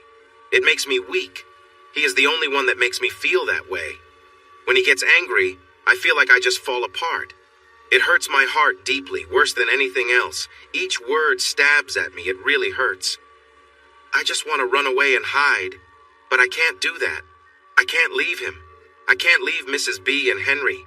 I know that no one else could care for him the way I do. She sighed softly. So please help me. Give me the strength I need to keep going no matter how it turns out. Please? She didn't notice that he had stopped snoring and was watching her with concern. Lord, I've always wanted to make him happy, but it feels like I mostly make him sad. My family often makes things harder for him. If we could just help him become like he was before, to hike and climb and do the things he loves, maybe then Zoe would come back and he would be happy again. Please help her see what she's giving up. He's not just any guy, he's the best. How could she leave him when he needs her? I could never have left no matter what. So maybe you could help her come back? She took a deep breath. I know this is a lot to ask, and I shouldn't ask for myself. I don't really deserve it. But if Zoe won't return, could you help him to love me just a little bit, or even more? Or if that's not what is meant to be, then please help me love him a little less. I felt this way since 3rd grade, and the emptiness in my life hurts so much. Sometimes it feels so heavy. Please. I'm sorry for asking so much. Thank you for listening. She buried her face in his blankets, trying to hide her sadness, when suddenly she felt a hand gently hold hers. She was surprised and lifted her head quickly. Oh no! She realized he was looking at her, and panic set in. Jonah! Oh, Jonah, I'm so sorry! I didn't expect you to. You weren't meant to hear any of that. Wait, you moved your hand. You actually moved your hand. She quickly hugged him. Oh, Jonah, I'm so excited and happy for you. You did move it, right? It didn't just fall onto me or anything. I need to call your mom. Then you can tell her yourself. This is a good sign. Recovery usually starts on the less active side first. She hugged him again. Jonah, sorry, Jonah. I guess I shouldn't be so close to you. So you prayed for Zoe to come back if it would make me happy? She nodded, worried about where this might lead. But you... She nodded again, looking down. Yes, since around 3rd grade. She looked back up into his eyes. I'm sorry. Maybe your prayers were answered after all. She gazed at him, confused. What did he mean? Which prayer was he talking about? Her thoughts spun. She just had to wait and see, but inside she was thinking, thank you. Whether it was her prayers or just the fact that he could move his arm a little, everything changed. His eyes followed her every move. Sometimes she felt nervous, like she had something stuck in her teeth or a mark on her scrubs. There were no more harsh words or frustration. He smiled, he laughed. Hearing him laugh made her so happy. She wanted to dance around the room and never leave. She stayed late and they talked about anything and everything. One day, as she headed to Jonah's room, someone pulled her into an empty room. "You! What did you do to him?" At first she was surprised, then she laughed. "Chris, you scared me." "Did you take him for some secret treatment? Are you putting something in his coffee? I'm getting a test done. This is serious." "Just the power of prayer." "You're being silly." They both laughed at that. She raised the head of his bed and noticed him looking down. "Are you looking at my shirt, Mr. Baxter?" He turned red. "It looks nice. Can you do that again?" She laughed. "Why are you acting like that? Your mom would not approve." "No, I think my mom would be very happy." Noel nodded slightly. "But what's that mark on you?" She froze. The smile faded as she remembered that night. "Oh, it's nothing. Why are you looking so closely?" "No, really, it looks like a scar, and it's big." "How closely were you looking? I guess I'll have to wear a shirt. No funny business while I'm around." "Funny business?" She pointed towards him. "Oh, seriously, Noel, where did that come from?" "I can't tell you, Jonah. Please. No secrets." "Tell me." Taking a deep breath, she said, "In 9th grade, when I accidentally hurt you," she pointed to his chest, "I felt terrible. I never wanted to hurt you. I took the branding iron and pressed it against myself until it cooled off. Then I threw it in the lake." "You burned yourself?" "Yes, and ruined my favorite shirt. Luckily, I wasn't wearing anything else underneath because I thought I looked good in that shirt. That's it." "Show me." "No, you just want to see more than that." "Well, yes, but I want to see what you did to yourself." Without saying anything, she lifted her shirt slightly to show a mark. She heard him gasp. "Wow, Noel, that must have been painful. It looks serious." Looking down, she replied, "It hurt, but the pain I felt when I saw you beaten up was even worse. That made me feel terrible. I did hit my brother back, though." He stared at her. "Noel, I'm sorry. I didn't know, and I didn't believe my mom when she told me." "That makes sense, especially since we weren't going out or anything." "So you didn't have any dates at all?" "Nope. A few friendly get-togethers, but that's all." "But why? You're smart and funny and pretty." In a playful voice, she said, "Oh, you say the sweetest things. I don't know. Nothing ever felt right or something." She thought about adding it was always him, but held back. "So you never—" "Enough questions. I don't want to talk about it in case you tease me or make me feel bad." He reached out and pulled her closer. "Come here, Noel, please." She climbed onto the bed and snuggled. She laid his arm over her. "Noel, I need to say I'm sorry. I regret all the things I've said and done. I was wrong and not kind to you. But you didn't know. You couldn't have known. I'm still sorry, especially for the past few weeks. I wouldn't have made it through without your support. My mom was right. So, are you going to kiss me or not? Because I'd like to do it myself, but maybe I will." She kissed him gently. He leaned in, and for a moment she was surprised, having never really kissed anyone before. When their lips met, it felt nice. She made a soft noise. Then she wondered if she had done it right. She pulled back. "Jonah, no secrets. I'm like that character from a movie." "Which movie?" "Never mind. I've never really kissed anyone before. I know it sounds silly, but was that okay? Did I mess anything up? Please help me." "It was amazing. I really enjoyed that sound you made." "What sound?" "Oh, Jonah, you worry too much?" "Yes. Now be quiet and kiss me again. Let's make sure you've got it right." "Ahem." Noel jumped off the bed and stood next to it. "Chris, are you finished with the meal tray, Noel?" "Yes, we are done." Shaking her head, she said, "It must be something strange. I want some for my husband." "No, it's mind control. When you come over on Saturday, I want you to use it on my daughters. Make them clean their rooms. See you then." "Wait, what should I bring? What are you planning to do? Bake a cake on your car?" "Wait, the girls like ice cream, right? I'll bring an ice cream cake." "Don't spoil those kids, fine. a small one. Chris picked up the tray and left. How do you do it, Noel? You seem to make friends everywhere, like Ariel and now Chris. I guess I'm making up for lost time. I didn't really have any friends in high school. You know what they say, it's the journey that matters, not just the end point. What did you say? Our plans may not go as we expect. Just look at us. It's the experiences that count. Make today so wonderful that yesterday is jealous. What? Why are you staring at me? You're making me uneasy. Sorry, it's just what? Nothing. He started to recover more quickly. His feeling was returning, and he could begin moving his arms and legs. She let him try feeding himself. It didn't go so well except for toast or cookies. They grew closer, but they only shared occasional kisses. He wanted to do more, and she did too, but she worried that they might get caught, and she wanted it to feel relaxed and enjoyable. He was eager to exercise like he used to, pushing himself to his limits and then resting. He quickly learned that this wasn't effective. If he overdid it today, he wouldn't feel better tomorrow. Progress felt slow, and frustration turned inward instead of towards Noel. On one of those recovery days, while she was helping him with his movements and looking out the window at the rain, she said, "Noel, what are you looking at?" "Robins and crows." "What?" "Robins and crows. It's raining. The worms are coming out of the ground looking for food. The robins and crows are taking advantage. They're so different. The robins are nice but look a bit messy, like they've been up all night. Watch them. They hop and look, hop again and investigate. They really search for worms. Yes, and now watch the crows. They look sleek and shiny. They step forward and find a worm easily. They really have everything planned out. They don't waste any time or effort. Do you know why they are so clever?" No.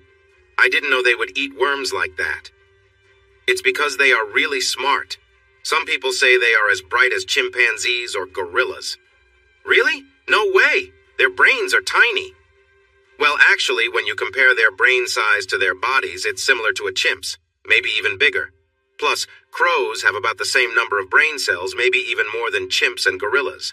The brain cells are just smaller to fit. They're clever. They watch you and understand you. Sometimes I find them a bit creepy," she chuckled. "Can you imagine if a little girl said, 'What does your mommy do?' And she answered, 'She counts bird brain cells.' That would be funny. Noel, how did you notice all this? I was outside all the time, but I never really looked. I spent a lot of time in my room watching from my window. There was so much to see. You could tell when something was wrong. If a hawk was nearby, the cardinals and other birds would hide and make warning sounds. A cat or snake? They would still be half hidden. People? They'd fly away high up into the trees. That's really impressive, Noel. It's all about the Ferdinand method." "What's that?"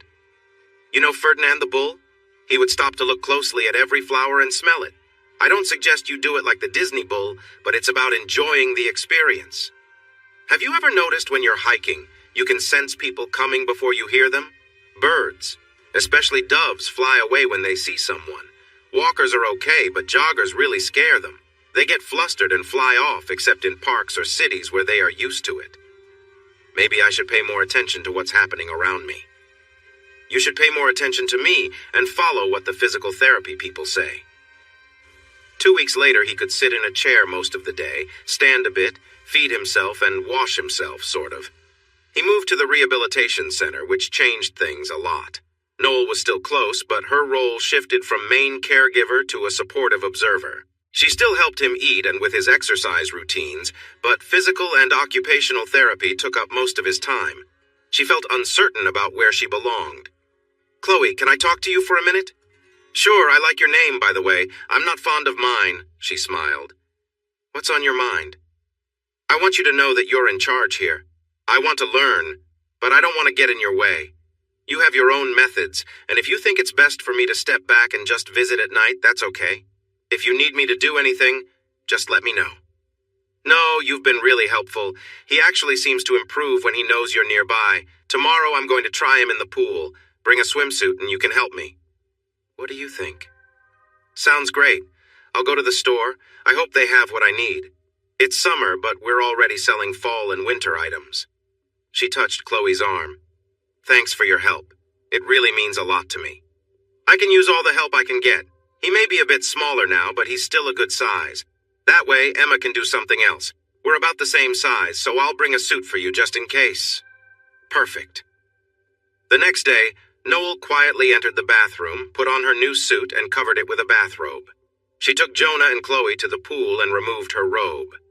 Jonah smiled at her, but Chloe began to laugh loudly. Noel, where did you get that suit? It looks like something a grandma would wear. Striking a playful pose, she said, What? I heard that big, bright patterns are coming back in style. Yeah, if you lived 1,000 years ago, I might have to cancel today. We have a rule against making a mess in the pool, and every time I see that suit, hold on, I want to take a picture. No pictures. This is all I could find. I looked everywhere. It was from a thrift shop. Jonah, don't you have anything to say? You're just sitting there grinning. Nope. Just keep it that way unless you want me to give you a surprise. I had a different outfit planned, but I worried it might not suit you. Both girls giggled, and Jonah turned red. But that suit is something else. Okay, let's get this life vest on him and lower him into the water. Good. Noel, you should get in the water too, and I can't stop laughing. Noel, get in the pool now and help him down. Noel jumped in, feeling a quick chill, but it was easy to adjust. Here he comes, Jonah, pretend you're swimming. Move your arms and legs against the water. We'll be back soon, just kidding. Now keep moving, but don't overdo it. Remember, if you push too hard today, you might struggle tomorrow. We'll see how it goes today, and then maybe tomorrow we can try walking in the water or some gentle swimming. Sounds fun, right? A nice change from the exercise room. As the rehab month neared its end, he was doing much better. He could stand and take a few careful steps using the bars, building his strength, and managing light weights for his arms. He was improving, but still had a long way to go. She encouraged him, but she noticed that he was becoming restless and frustrated. She remained his cheerleader and constant companion, trying to keep him engaged with talks about nature, trees, plants, and crafts. He usually felt tired and fell asleep by 9. That gave her time to do schoolwork until midnight before heading to the car. She got up at 5, took a shower at the gym, had breakfast, and then did some schoolwork. But that was okay. She had what she needed, and she felt happy. The only thing she disliked was when she had to spend an evening washing her hair at the gym and putting it into rollers. She had tried it without rollers, but thought it made her look like someone from the 1960s. She was happy, but wished she could help him feel less frustrated. One morning, she woke up with a thought. Thank you, Lord. Jonah, I spoke with Chloe while you enjoyed your breakfast, and we're going to change things a bit. I will wear my swimsuit, but I won't wear that tiny one. It might make you feel uncomfortable, and then you wouldn't be able to move well in the water. So I'll change, and then you can practice your forms or whatever you do. You know, the kung fu stuff. What do you think? He looked excited. That sounds great. I love doing that. I've never seen any of it, but I believe it will help you build strength, balance, and coordination. I will support you so you don't drift back. If it works well, we can try it on land at the workroom. Ready? Yes. She stood behind him as he started his forms. She quickly noticed he was moving around too much for her to do anything but watch. He struggled a bit in the water. He wasn't used to the resistance, but she saw him calm down and adapt, using the water to help instead of fighting it. He pushed against it for resistance, then moved his hand so it slid smoothly back through the water into the next position. He flowed from one movement to another, still trying to find his rhythm. He was focused, and after about 15 minutes, he was breathing hard. Chloe looked concerned. Jonah, that looks great. That may be enough for today until we see how you feel tomorrow. I know it doesn't seem like much, but you used your muscles in a new way. You're breathing heavily and slowing down, so Yes, you in the flowered swimsuit. Take off the harness and let him move a bit. Great job, Jonah. Do you want to try it on land tomorrow? Yes, that felt amazing. The next morning, Noel helped him get cleaned up and eat, then worked with him on exercises to improve his movement. He went to the therapy room in a wheelchair and was secured in a safety harness, similar to what you would find at a rock-climbing wall. If he started to fall, Chloe could catch him, but otherwise he was on his own. All right, Jonah. Ready when you are. Remember to start slow and take your time until you feel warmed up, she said. He began moving through his positions, but would sometimes lose his balance and stumble. The harness supported him, allowing him to keep going. He practiced for half an hour. Both women were impressed by his control, even at this early stage.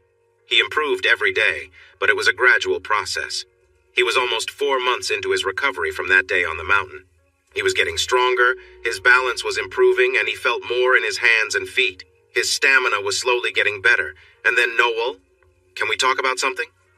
Of course, Claire. What's on your mind? It's about his insurance for rehab. He has about a week left of coverage, and then he will have to pay out of pocket. If we can't show he can pay, well, it won't be easy. It's not like how it is in a hospital. Oh no! He has been doing so well. What can we do? They are still willing to cover some outpatient rehab, but not a lot. Where will that be? Does it have to be here, or can it be back home? He's still covered by his parents' plan, so setting it up back in Wilmington should be fine. That's great. Can you give me a day or so to see what I can arrange? Sure. How can I help? 3 days later, after dinner, Noel went to Jonah. Jonah, we need to talk. He looked as if he might get sick, like he had just received bad news. You've had enough. You're leaving, just like... Don't say that, Jonah. Sometimes you can be a bit clueless, just like my brothers. That's really something. She went to him and kissed him. I'm not going anywhere. You are important to me. I spoke with Claire from social services. Your coverage is almost up and we need to figure out next steps. He looked worried. You knew? Why didn't you tell me? What will I do? I have to leave. My family can't pay for this. But I'm not ready. I just started using that walker. Calm down and listen. You've made a lot of progress. Remember when you couldn't move at all? You went from a stretcher to a wheelchair to the pool to walking with support, and now you're even using the bars. That's impressive. Looking into his eyes, she continued, Your arms are much stronger now. Your hands are still a bit weak, but you can hold a fork and a pencil. That's better than what the doctor thought would happen. Maybe I don't need more therapy. I could just do it myself. With your help, of course. No, we definitely need therapy. The issue is that your muscles don't all get better at the same time, so your body might use the wrong muscles. I don't know enough to notice that, and you might not either. We need the therapist to guide us. It's the same for your arms and hands. We need to ensure you recover properly, not just in any way. Taking a breath, she added, We have choices. Remember the saying, come to me with solutions, not just problems. He shook his head in response. Not surprising. It was part of a nurse management course. We can apply for loans to pay for your treatment and continue to do what we're doing. It's not the best option, right? He agreed with a nod. We could find an apartment and switch to outpatient care. That sounds simple. I could just move into your place. That would be fine, wouldn't it? It would be great. But I actually don't have an apartment. We'd need to find one quickly. What do you mean you don't have one? Where do you sleep? She sighed. I sleep in my car. I clean up at the gym and eat at fast food places or gas stations. Oh no, Noel, why? How long has this been going on? That's awful. Why didn't I know? That's a lot of questions. It seems like you're getting a bit overexcited. Since Ariel started dating, I got tired of feeling out of place and hearing them all night, which was before you left the hospital. But I got used to it during nursing school for a semester, so it's not new. We can find an apartment and do outpatient care here. Or I can take you home. You can live there, and I can drive you to your appointments and help you on the days you don't go. What does Mom think? She is really excited. Chloe has spoken with a nearby outpatient facility, and they're ready to help you. I talked to your dad about clearing out the garage and installing some safety features around the house, like bars for support in the bathroom and other places, which we may need when you use a walker. But I can't go upstairs? Exactly. You can move into your parents' bedroom since it has the bathroom nearby, plus it's close to the kitchen and garage. They can stay in the guest room for now. No, I can't let them do that. Jonah, you'll really hurt your mom if you don't let her help. Please, let her support you. What about you? I'm still figuring that out. I have an apartment and will probably stay there. Your mom wants me to stay with you, but I would feel a little awkward being around. Besides, if we want to spend time together, she might notice how messy it gets. Of course. It's driving me crazy being in here with you so close. Really? Well, if I invited you to my place, would it feel less awkward? What do you think? Let's go home. What about my things here? I packed them all away because Zoe changed her mind. You should have seen how uncomfortable that was with her glaring at me the whole time. It was really unsettling. She wouldn't help at all. I had a feeling you'd respond this way, and my car couldn't handle a trailer hitch. So I traded it for a used Ray V4 that has a hitch and reserved a trailer to move your stuff. My things will fit in the back, too. I have pillows, blankets, and everything else you might need for the drive home. Wow, Noel. So are you in for this plan? Sure. I just feel a bit bad that I can't help much. About that, there's something tricky I want to ask you. Okay, what is it? We're checking out tomorrow morning, but instead of driving right away, I should have mentioned this before, and it's okay if you say no, but I've never asked anyone this before. Noel? All right. I got a motel room, and I was wondering if we could go on a real date like dinner and such. Of course, that sounds nice. I know a great place. And then maybe you and I... Oh, never mind, I can't even say it. Maybe we could just spend more time together. I don't know, Noel. I've been thinking of waiting until I'm married for that. She looked at him, then said, Are you joking? Here I am being honest, and you're making fun of me. Noel, I'm just playing, when I see you looking so nice.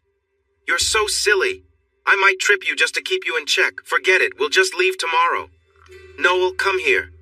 He pulled her close, and she didn't resist much. I think you're amazing, and you make me really happy. I care about you a lot. Really? Would you?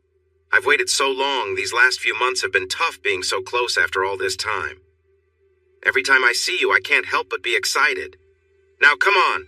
We both know you're not that over the top. Hey, that's mean. It's hard to keep my distance from you. Can we leave tonight instead? Tonight? No. I'm really excited, but I need to handle some things first. I love you so much. But Jonah, I'm a bit unsure about what to do. You need to guide me and no teasing, okay? Let's take our time. I promise.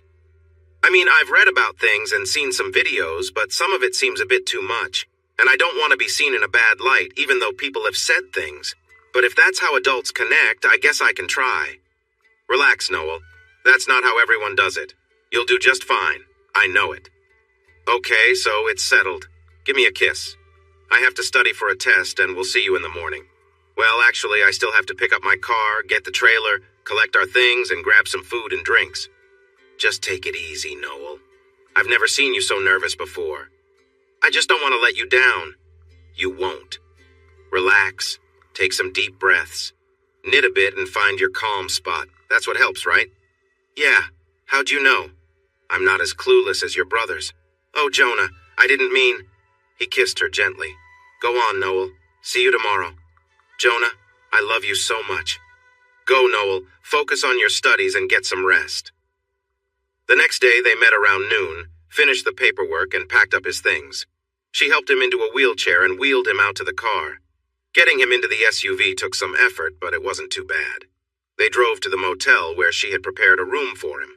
She set up the wheelchair again and helped him inside. It's nice, he said. No, it's not, she replied with a laugh. It's not the best place, but it's the only one with easy access for the wheelchair. I hope it's okay. It's perfect because I'm here with you, Jonah said, smiling. He stood up and held out his arms. She walked over, and he gently brushed a strand of hair away from her face before kissing her softly. She hugged him tightly, and they stayed like that for a moment, just holding each other. Jonah chuckled. There's that little sound you make again. Get used to it, she teased. You might hear it a lot. They sat down together on the couch, sharing a quiet, tender moment. There was no rush, just a sense of peace and closeness. He knew it was her first time in so many ways, and he wanted to take it slow. After a while, they sat side by side, enjoying the comfort of being near each other. The connection between them was deep, and they didn't need words to understand how much they cared for one another. The day passed peacefully, and they were content just being together. Noel hugged him tightly, her body trembling for a moment before going still. Noel, you're amazing. Really? Am I okay? More than okay. But maybe we should move to the bed. I'm not too sure about this couch. She laughed. Yeah, me either. Here, let me help you. She steadied him with one hand, leading him towards the bed.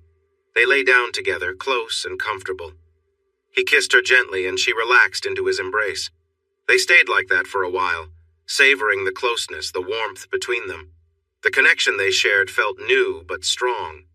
There was no rush, just an understanding between them that everything was all right. "Should we keep it simple for now?" Jonah asked, breaking the silence with a soft smile. "Yeah," she agreed, still a bit nervous but more at ease now. "Let's take it slow." They continued to share soft kisses, letting the moment stretch out. The atmosphere was one of care and mutual respect, with no need to hurry or worry. Everything felt right, and they were content just being together, enjoying the peace and quiet that came with their closeness. As time passed, their laughter and light conversation filled the room. It wasn't about anything grand or complicated, just two people appreciating each other's company. They didn't need anything more than that for the time being. Most women complain if their partner finishes too quickly. "So, are you saying I'm not normal and am like what my dad called me?" He laughed again. "No, it's fine that you enjoy it. It makes me feel great. But maybe in this case, it's okay to have fun without worrying too much. That's better than having to work hard just to feel good." "You've convinced me. So, it's okay for me to feel good before you do?" He nodded. "All right, go ahead, my superhero." He began again, moving faster. Soon he paused and slowed down. "Jonah, you just finished, didn't you?" "Yep." "Could you keep going a little longer? I'm really close." He picked up speed but then slowed again. She took control and matched every move, saying, "Oh, Jonah, this is nice. I really like this." She squeezed and relaxed. With a long, satisfied sigh, she asked, "So what now?" "That's up to you." He was breathing heavily. "We can keep going, try new things, or just rest for a bit." Seeing that he was tired, she was eager to discover what it would feel like when he had more energy. "Let's do that. I just want to relax with you. Can we roll over so I can lie on you? You seem a bit shaky." "Sure." She felt close to him, heart to heart. She fell asleep wishing it would last. The next morning, she woke up late to find him dressed and watching her. "I didn't even notice you got out of bed. I guess you really wore me out, just like they say. Maybe we should stay here a bit longer, or even a month." "Nope. Get up, beautiful. Take a shower, and then we can grab a quick breakfast and hit the road." "You took your shower already?" "Yeah, it took a while, but I was careful. I'm getting better at this, right?" She jumped out of bed and hugged him. "Jonah, that's great. And last night was even more amazing. You were wonderful. I can't wait to see what it's like when you get even better." "Oh, it was nothing really, just a regular day." He reached toward her. She moved away gently. "No, let's talk instead. We need to have a serious discussion." "Uh-oh." "I'll ignore that little comment. So it's over 1,800 miles to your house. The map says 26 hours. We could take it slow, maybe 6 hours a day, stay at motels, and enjoy some time together each night. That sounds nice. Or we could drive straight through, but I may need a nap or two." She thought for a moment. "Either way, I'd like you to wear your special device for safety." By the time we finished getting the wheelchair out and helping you sit in it, we found ourselves wheeling up the hill to the restroom. Why are all the restrooms at rest areas built on hills? It takes a lot of time to do all that. I have a special urinal, but using it would be a bit tricky. I could help, but I might get a little distracted, so I'm not sure how well that would work. What do you think? Let's drive straight through, but we should stop when you need a break. I'll use the special device so we don't have to stop often. I remember seeing a video of someone putting on a condom in a funny way. It looked clever, but with your setup, it might not work quite the same. Let's just make it simple and run it through your zipper, all right? A few moments later, all set. It's actually easier when it gets firm. That was unexpected. Just make sure to adjust it as needed. Now, let's keep going. Handing him a small bag. Here's a ball for you to squeeze to help with your hand strength. And I brought some rubber bands to help you spread your fingers. Basically, you need to strengthen those little muscles in your hands. Oh, and we're listening to my music, not that loud metal stuff you like. Instead of 30 hours, the trip took over 4 days. She learned he needed to get out of the car to stretch his legs, otherwise he would start feeling discomfort. But that meant 3 extra nights at a motel. They spent 3 nights snuggled together. Each night they tried something new, but he was often too tired, so their moments together were short. She didn't mind, they were just happy to be together. When they finally pulled into the driveway, his family rushed out to welcome him. He carefully stepped out of the car and steadied himself as his mom hugged him tightly. "Oh, Jonah, It's so wonderful to have you home. She gently stroked his cheek. You look great. Come inside, I've made a cake and some sandwiches for you. His dad joined in with a hug, too. Let's get you inside. She started leading him toward the steps, but he wobbled and nearly fell. Mom, wait, I can't. Maggie gasped, covering her mouth. Oh, darling, I'm so sorry. I didn't mean to almost pull you over. It's okay, Mom. Noel does that sometimes, just for fun. Just then, Noel arrived with the wheelchair. Only when he deserves it. Here, Mrs. B, let's get him into the chair. Henry, could you open the garage door? I'll help him up that one step. Henry, you push your son upstairs. I need to greet Noel. She turned and pulled Noel into a warm hug. Noel could sense she was crying and hugged her back. Noel, I can't thank you enough. He looks wonderful, and I know it must have been tough for you. No, Mrs. B, it was. That's not right. Forgive me for saying so. You have given everything for our family. Thank you. You're even better than a daughter. I bet you're tired after 4 days of travel. She nodded. Yeah, I am a little tired. I should go help Henry. We have a lot to discuss. Did you know? She nodded again and received another hug. Oh, I'm so happy for you both. And for me too. Welcome home. Jonah, are you sure this is a good idea? It's been almost a year since you got sick, and I think it's great we came to Colorado to visit your old favorite places. I love it here. It's so beautiful, so different from the East. Honestly, I didn't get to see much during my last visit. Just a few short hikes because someone kept me busy all the time.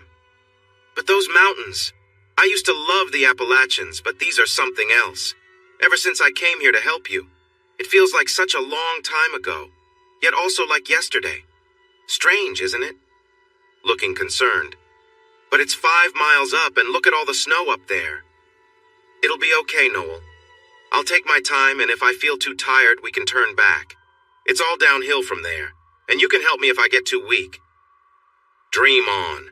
That's not happening, you goof. So we stop if you feel even a little tired, okay? Sure, Doc. Whatever you say. But what about your feet? They might still be a bit numb. What if they're getting cold and you don't notice? It's still pretty chilly.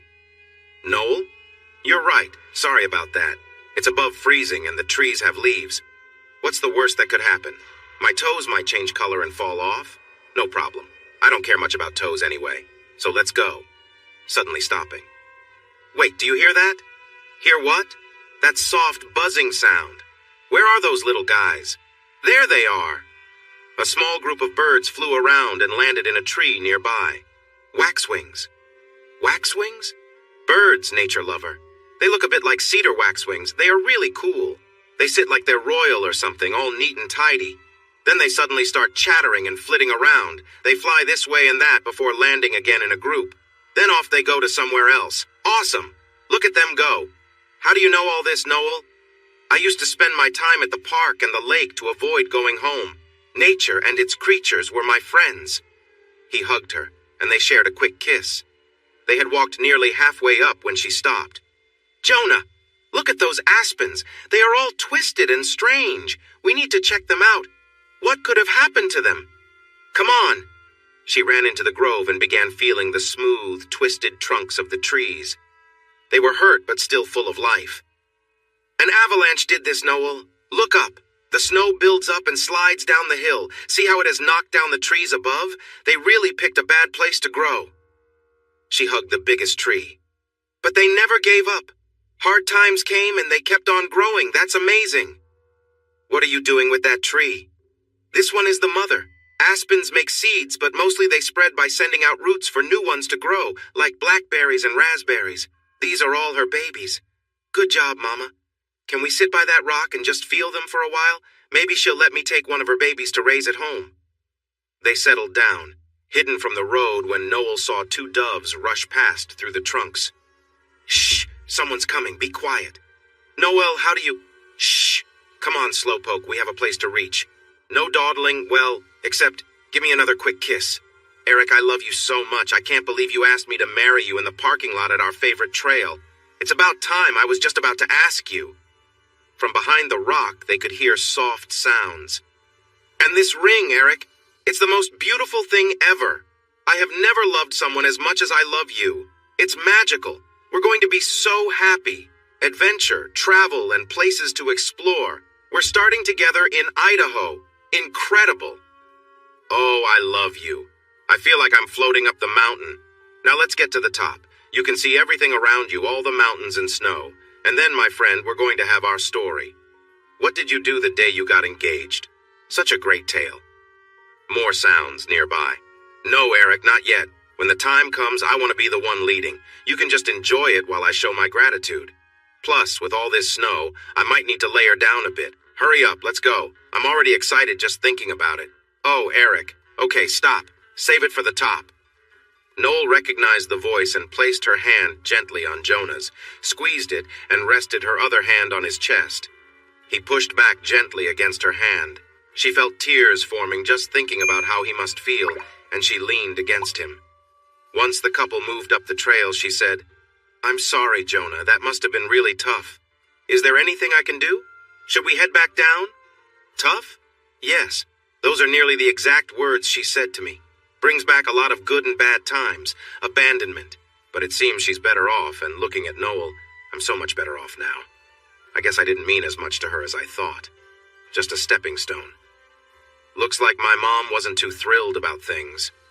Jonah, can we talk for a minute? If Zoe goes to Idaho, I found out some things. Oh no. Nothing bad, but have you thought about living here or nearby?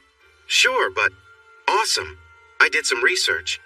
I spoke to your school and you could start your 4th year next fall and finish your degree. You've worked hard, so it would be a shame not to see it through. I also talked to Ariel, and the hospital is looking for nurses. What about my parents? They actually want to change. Someone's interested in buying the bakery so they can sell it there and open one here. There isn't a bakery in the whole county, and I found some good locations on Main Street. We'd have to check them out, but it looks promising. My mom and her team can visit whenever, So once again, you've decided my future. No, Jonah, I don't care where I live as long as I'm with you. These are just ideas. Looking into her eyes, he said, "They're great ideas, but I feel like I never really had a choice." What do you mean? Not since 9th grade when you made me yours? She smiled, tears still lingering, and snuggled closer. Nope. I never thought there would be so many twists and turns or that it would take this long. She laughed. I love you, Jonah, forever, no matter what comes our way. We may bend like these trees, but we will keep growing stronger. Our roots are linked together until the end, and maybe even beyond. And I love you, Noel. He hugged her and kissed her. I think we should celebrate right here by Mama Aspen. What do you think? She'll have to close her eyes. Look at where those lower branches came off. They look like eyes. Look away, Mama Aspen. She laughed. He loved her laughter. You don't have to ask me twice, big guy. I was hoping you'd say that. Yeah, there's something special about being close to Mama Aspen's roots, so I think you should be on the ground and closest to them. Nestle into her old leaves and sticks. You, silly. Kiss me. We can share the moment, and just so you know, I'm way happier than Zoe, and I'll be happy forever as long as I have you, Jonah. I think you made the right choice. Me too. A gentle breeze made all the leaves rustle, turning their light green to silvery white and creating a soft sound. She smiled and pulled him closer. Thank you, Mama Aspen, and thank you, life, she whispered.